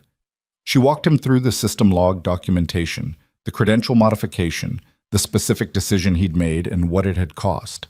She told him she was giving him the opportunity to resign by Friday, that the alternative was a formal termination for cause with a complete record of the system modification attached to his personnel file, and that she would leave the choice to him. He didn't argue. He looked, toward the end of the conversation, like a man who was very tired. Not tired in the immediate sense, but tired in the deeper sense. The sense of someone who'd been running a particular kind of performance for a long time and had just lost the energy to keep it going. I didn't think he'd get past the interview anyway, Webb said. It wasn't an excuse. It was something else. An explanation offered without the expectation that it would change anything, the way people sometimes offered explanations at the end when the outcome was already set. That wasn't your call to make, Vivian said. No, he said. It wasn't. She let Patricia handle the HR logistics and walked back to her office and stood at the window for a while, looking at the harbor lights.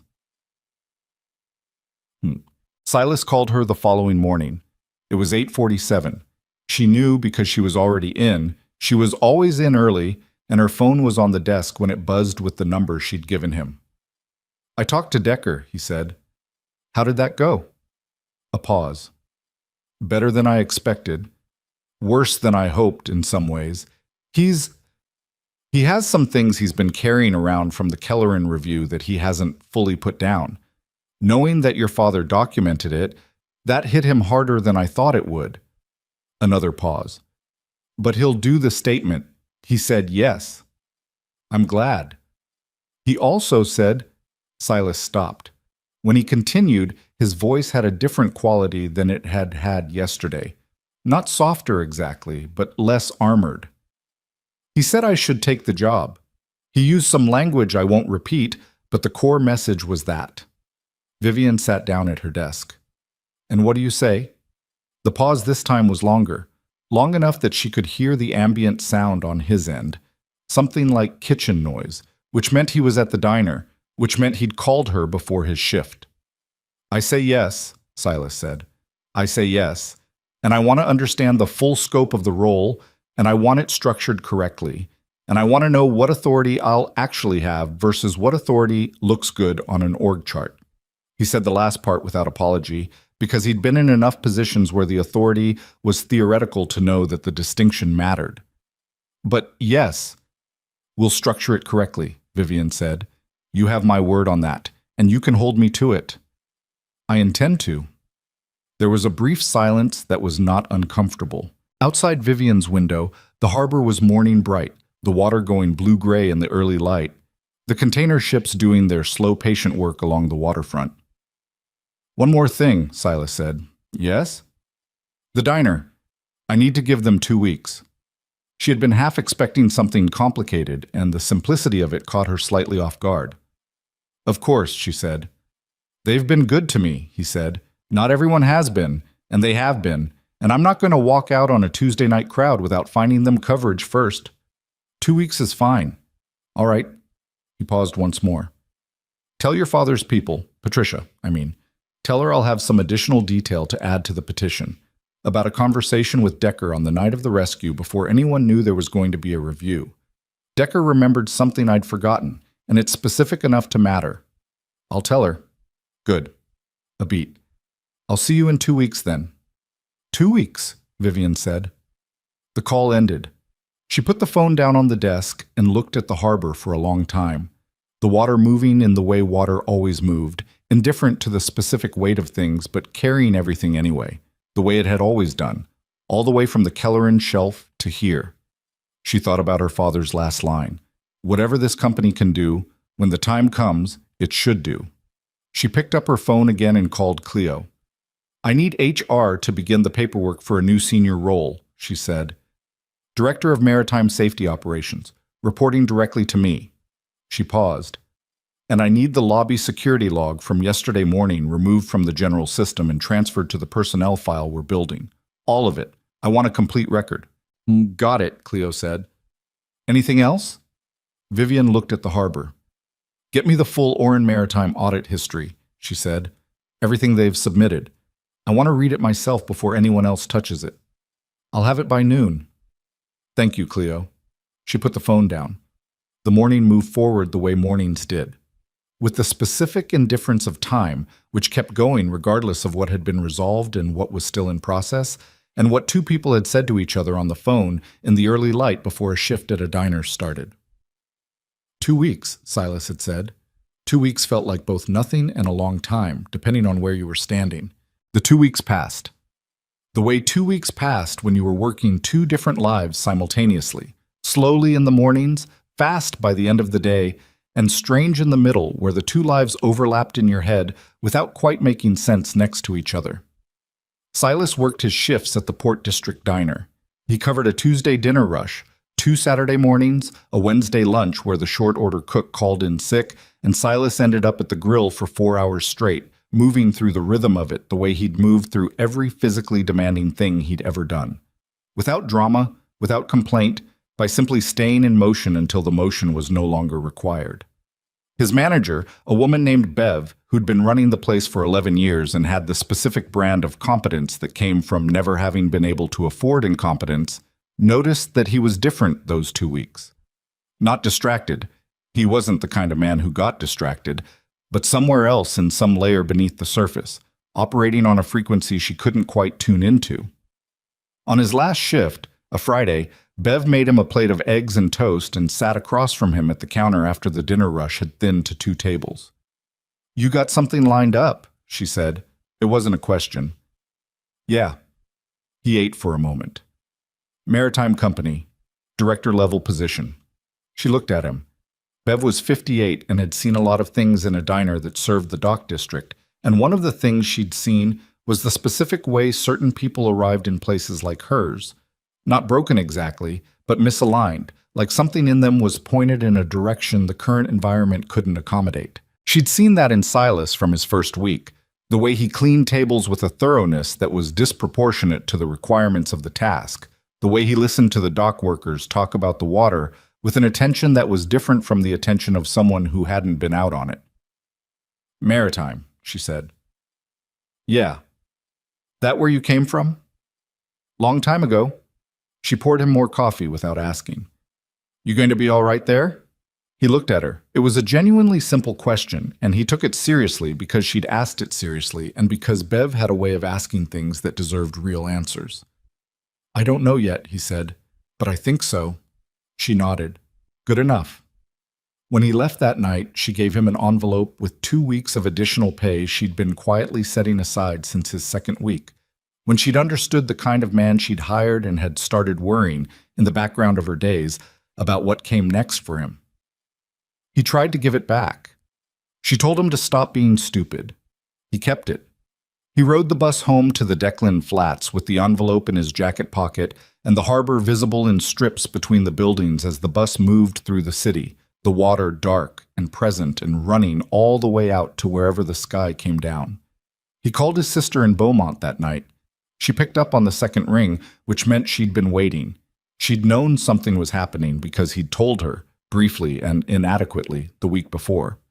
She listened while he gave her the full version, which took longer than he expected because somewhere in the middle of it, his voice did something he hadn't fully prepared for, and he had to stop twice before he could continue. His sister, whose name was Dana and who had been carrying her own version of her brother's disappearance from the life he should have had for 15 years, did not say anything for a long moment when he finished. Then she said, "I want to hear everything, but first I need you to tell me you're okay." Yeah, he said. "I think I actually am." "That's the first time you've said that, and I believed it," she said. He didn't have an answer for that.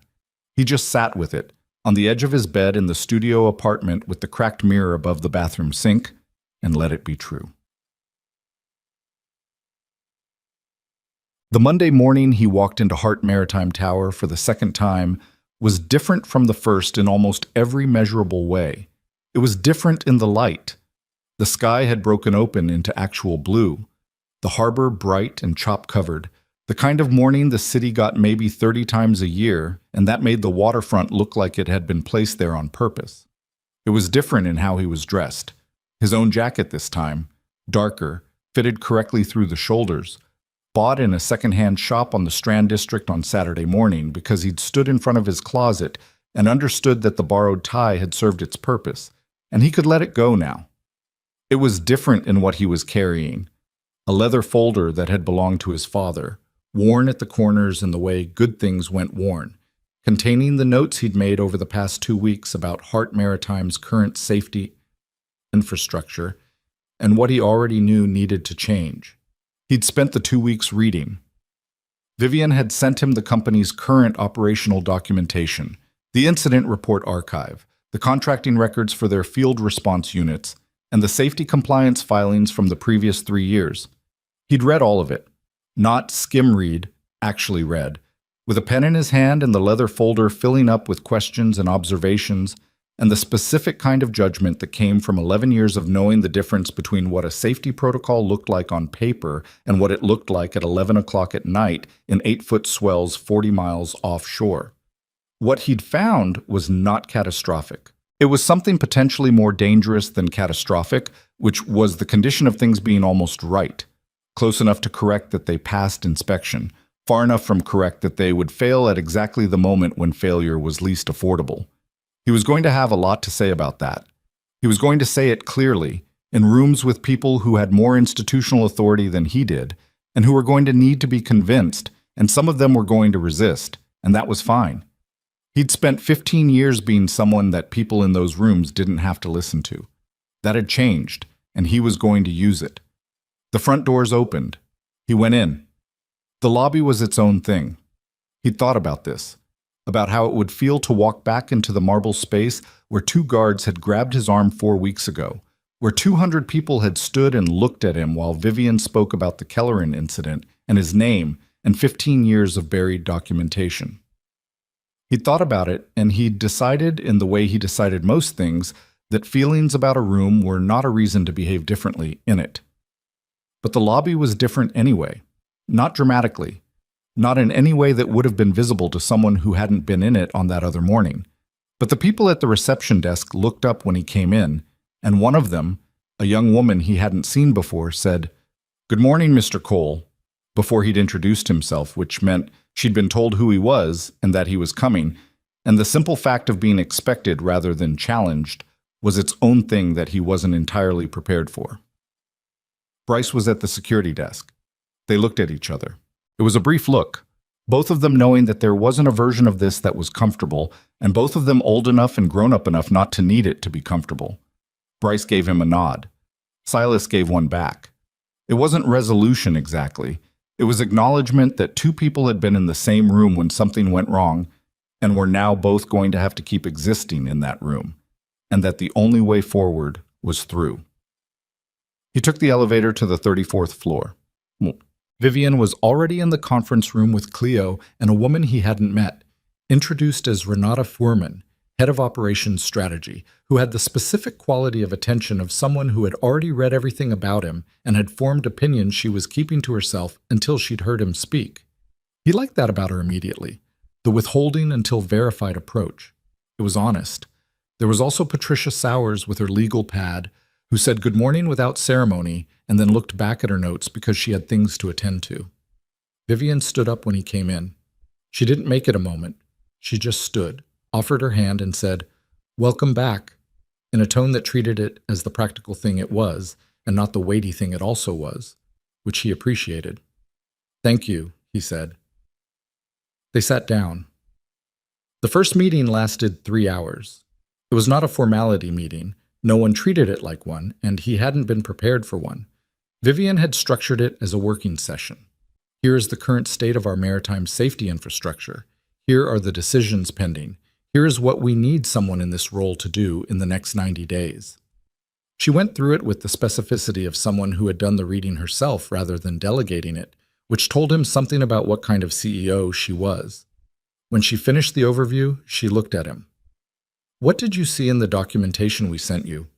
He opened the leather folder. He went for 45 minutes. He talked about the contractor certification gaps, 3 of their field response units operating under safety certifications that were due for renewal and hadn't been formally flagged, which meant they were compliant on paper through a timing technicality rather than through current verification. He talked about the incident reporting chain, which had 3 layers of department head review before anything reached the senior leadership table, which meant that by the time leadership saw a field incident report, it had been processed through 3 levels of institutional interpretation, and the raw account was often unrecognizable.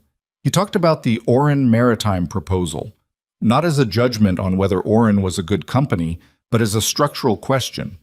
Anytime you contracted out a coordination function, you were also contracting out the accountability for that function.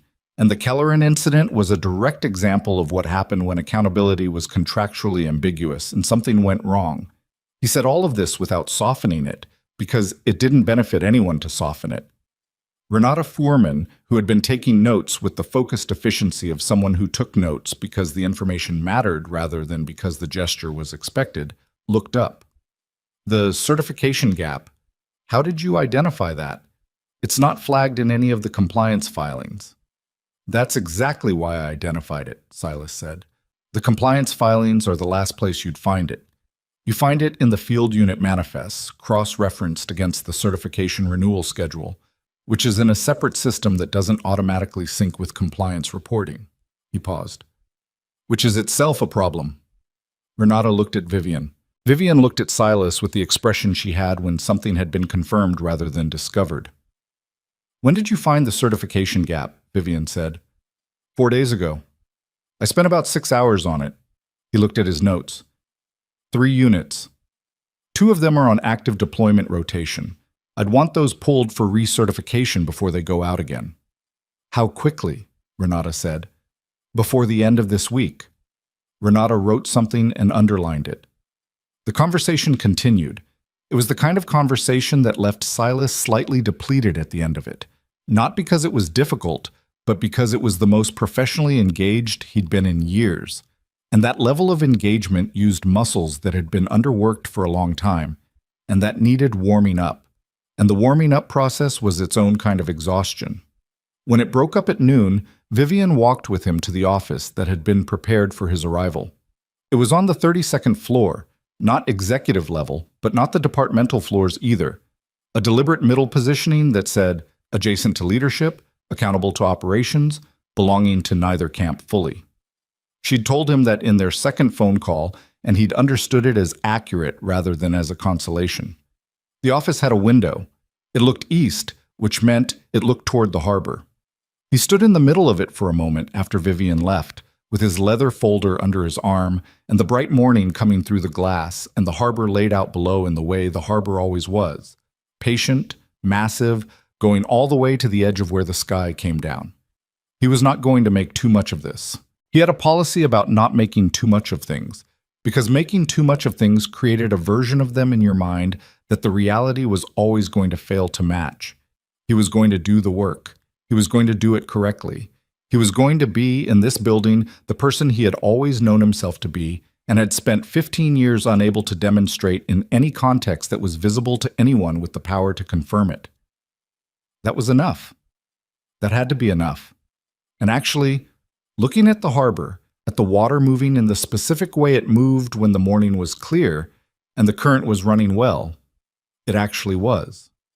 3 weeks into the role, the petition went to the Maritime Operations Review successor body. Ray Decker had driven up from Port Lennox for the filing. He hadn't needed to. His statement had been submitted electronically. Patricia had handled all the documentation. There was no procedural reason for him to be present. He'd come anyway, in a truck that needed an oil change and a jacket that was too light for the weather. And he'd sat in Patricia's office and read through the full petition before it was sent, and he'd been quiet for a long time after. Silas had been there. The two of them hadn't seen each other in 3 years, and the first 5 minutes of it were the kind of awkward that happened between people who had been close under extreme circumstances and then let the closeness go because the extremity had passed, and they hadn't known how to maintain it without the pressure that had created it. Decker was 52, thicker than Silas remembered through the chest, with a beard going silver and hands that were red from outdoor work in cold weather. He looked at Silas when he first came into Patricia's office and he said, "You look like someone who's sleeping." "Better than I was," Silas said. "I can tell." Decker sat down. He looked around Patricia's office, at the shelves of legal documents, the framed credentials, the window with the view of the building's courtyard. "This is where you work now." 32nd floor. 32nd floor. Decker repeated it with something in his voice that Silas couldn't quite identify. Then, "Good." It was one word, and it covered a great deal. After the petition was filed and Patricia had walked them through the timeline, quarterly board meeting, expected response within 60 days of submission, full decision within 120. Decker and Silas stood on the sidewalk outside the building in the cold, neither of them in a hurry to say goodbye, but also neither of them quite ready to go back to the conversation they'd been having in Patricia's office, which had been easier with the legal paperwork present. "You should have been director of something a long time ago," Decker said. "Maybe." Silas looked at the harbor end of the street, the water visible between the buildings in the far distance. "You should have been something too." Decker shrugged. It was the shrug of a man who had made his peace with a particular version of his life, not because it was the version he would have chosen, but because making peace with the version you had was the only workable alternative to spending your whole life in the wreckage of the version you'd lost. "I do all right. Boat maintenance isn't glamorous, but it's honest." He paused. "And I know what honest work feels like, which isn't nothing." "No," Silas said, "it's not nothing." They shook hands. Decker's grip was the same as it had always been. Complete, immediate. The grip of someone who'd learned it in cold water with no time for half measures. Silas gripped back the same way, and they stood like that for a moment, two men in their 50s on a city sidewalk with a harbor in the distance, accounting for something between them that didn't have a clean name but was real anyway. "Tell me how it goes," Decker said. "The petition." "You'll be the first call." Decker nodded. He walked to his truck, which was parked badly at a meter, and drove away in the direction of the highway, and Silas stood on the sidewalk until the truck was out of sight. Mutz. The board's response came in 53 days, which was faster than Patricia had expected. She called Silas at 7:40 in the morning. He was already in the office.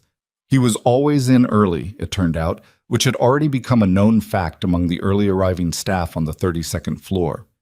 He'd been going through the updated field unit certification schedules, which he'd redesigned with Renata over a 2-week working period, and which were now part of a new automated sync system connecting compliance reporting to field manifests, so that the gap he'd identified on his first day would be structurally impossible to miss going forward. "The conditions have been struck," Patricia said. He sat with that for a moment. "Full clearance," she said. "No conditions." The board noted the new evidence regarding the verbal authorization and the contradictions in the original supervisory statement and determined that the partial clearance finding was unsupported by the complete evidentiary record. She paused. "There's also a notation, which is unusual, they don't often do this. A notation in the decision document that the regulatory action had proceeded on the basis of incomplete evidence and that the board wished to formally register that the operative's record should reflect the correction in full. Silas set down his pen. "They put that in writing," he said. "In the official decision document, yes, it becomes part of the public record." He looked at the harbor through his window. The morning was gray, overcast, the water moving in the slow, dark way it moved under cloud cover.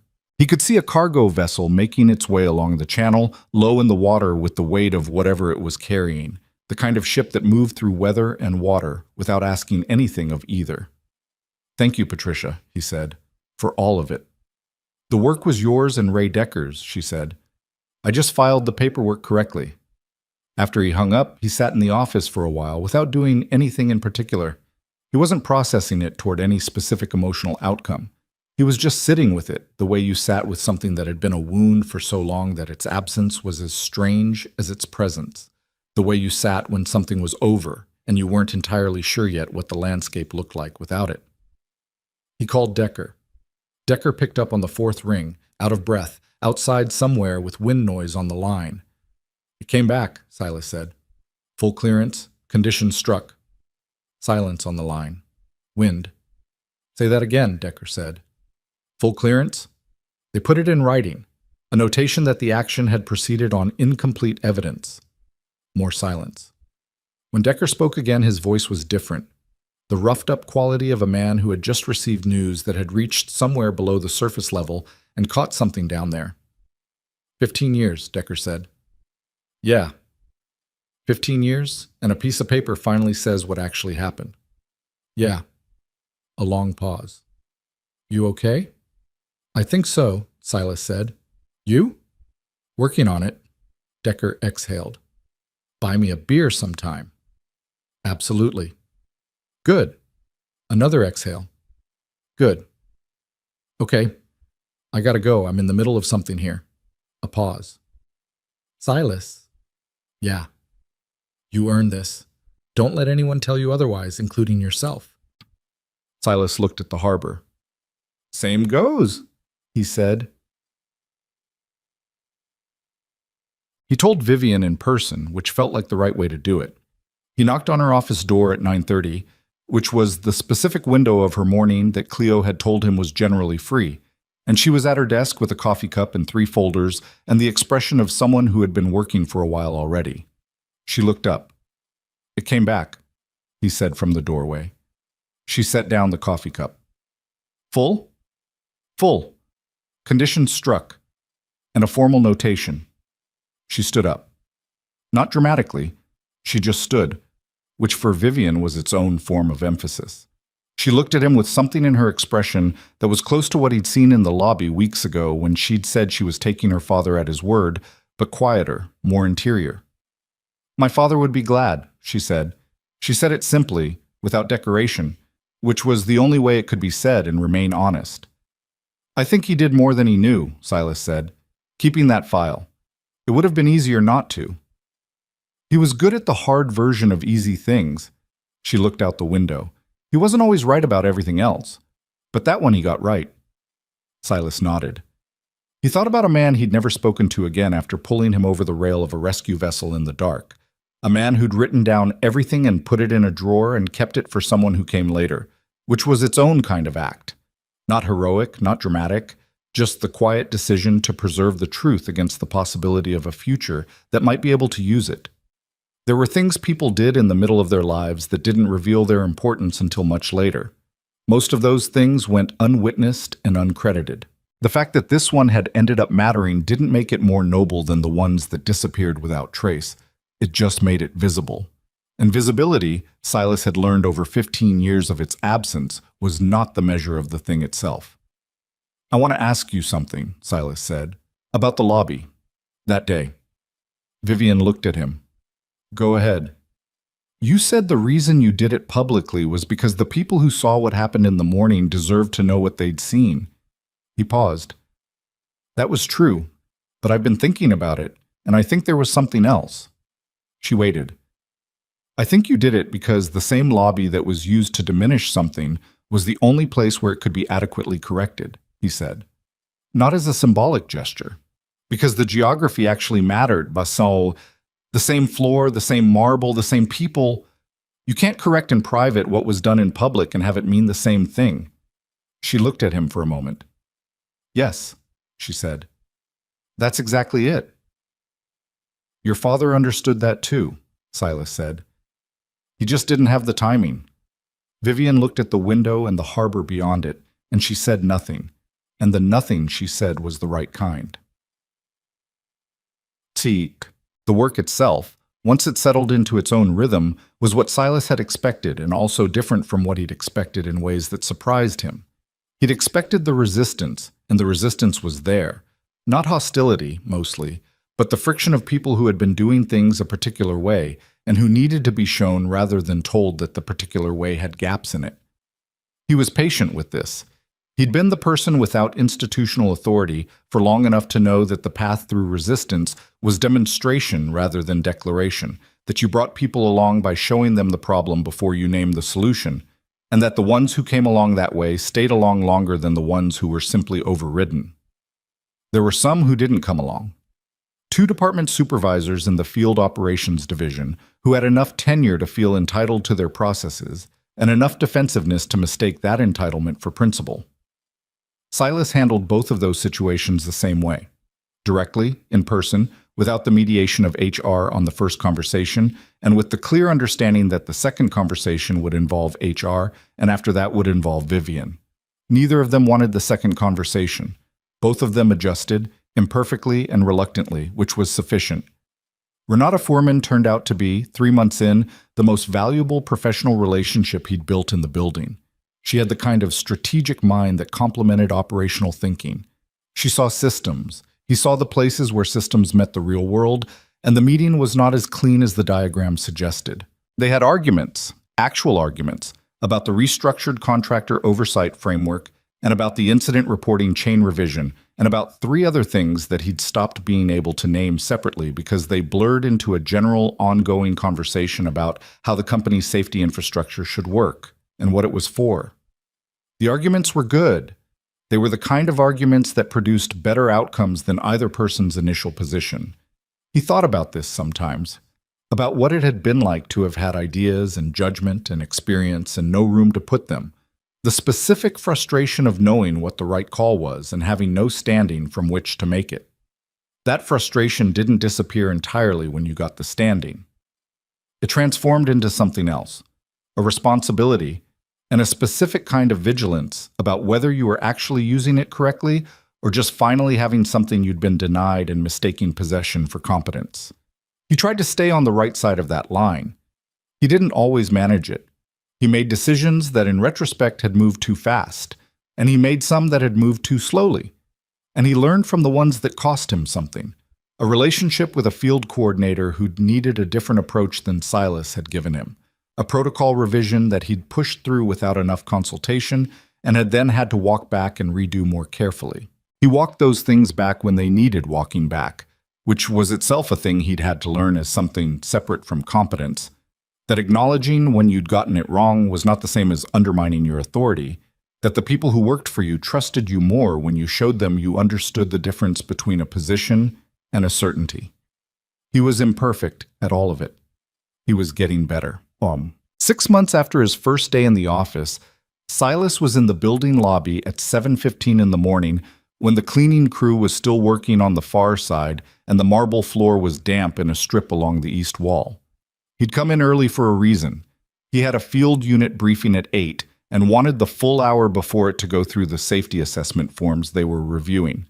But he stopped at the lobby entrance the way he sometimes stopped, just for a moment, looking at the space. He thought about the borrowed tie. He thought about the bus ride, 42 minutes, watching the city go gray in the early light. He thought about standing at this desk, right here, and saying his name to a man who hadn't found it in the system. He thought about what it had cost. Not just the morning of the interview, but everything before it. 11 years of capability going sideways, 14 months of tables and short order work, and the specific daily discipline of not letting yourself become the version of yourself that the circumstances were suggesting you were. The calls that didn't come back. The applications that went into systems and made no sound. The work of preserving something in yourself that nobody in any official capacity was confirming was worth preserving. He was 44 years old. He was on the 32nd floor of a company that had set out to correct what had been done to him, and had, in fact, done that, imperfectly, through a combination of luck and grief and a tattoo visible on a sidewalk at the wrong moment. The correction hadn't restored the years. It hadn't given him back the career he should have had in the decade when it would have compounded into something he couldn't fully calculate. It had given him what was available now, which was not the same thing but was also not nothing. He thought about what Ray Decker had said on the sidewalk. Honest work isn't nothing. And he thought about the other thing, so the thing he'd understood slowly over the past 6 months, the thing that had arrived not in a single moment, but in the accumulation of ordinary working days, that what you were capable of didn't require external confirmation to exist. It existed in the doing of it, day after day, in the decisions made correctly under pressure, and the ones made incorrectly and acknowledged in the presence you brought to the work, regardless of what the work was. The 15 years hadn't been nothing. They'd been hard and unjust and costly in ways that were never going to be fully tallied. But in them, he had remained somehow the person who had gone into the water when the conditions said he shouldn't have to. Not because someone would recognize it, not because there was a record being kept, but because the person in the water needed someone to come, and he was there. That was not a lesson he'd been trying to learn. It was just something that had happened to him and that he'd had to find a way to carry. And in the carrying of it, he'd found that it was heavier and also more durable than he'd expected either. Bryce, coming in for the morning shift, pushed through the side entrance and stopped briefly when he saw Silas standing in the lobby. He nodded. Silas nodded back. Bryce went to his desk and began his shift, and the morning moved on. The cleaning crew finished the east wall and moved on. The lobby dried. The light came through the glass front of the building in the way it came through in the mornings when the sky was clear, angled and bright, hitting the marble in a way that made it look different than it did in any other hour of the day. Silas picked up his leather folder and walked to the elevator. He pressed 32. The doors closed. The elevator moved upward through the building, through the floors, past the lobby where he'd been walked out, and the conference room where he'd waited, and the archive room in the basement where his name had sat in a folder for 15 years waiting for someone to read it correctly. He rode up through all of it and stepped out at 32 and walked down the hall to his office and sat down at his desk and opened his folder and started working. Outside the window, the harbor was doing what the harbor did, moving, always moving. The water running along the channel in the early light, the cargo vessels making their slow, patient way through the deep water to wherever they were going, carrying what they carried, indifferent to the weather, doing the work. He looked at it for one more moment, just one. Then he turned to the briefing notes, and the day began.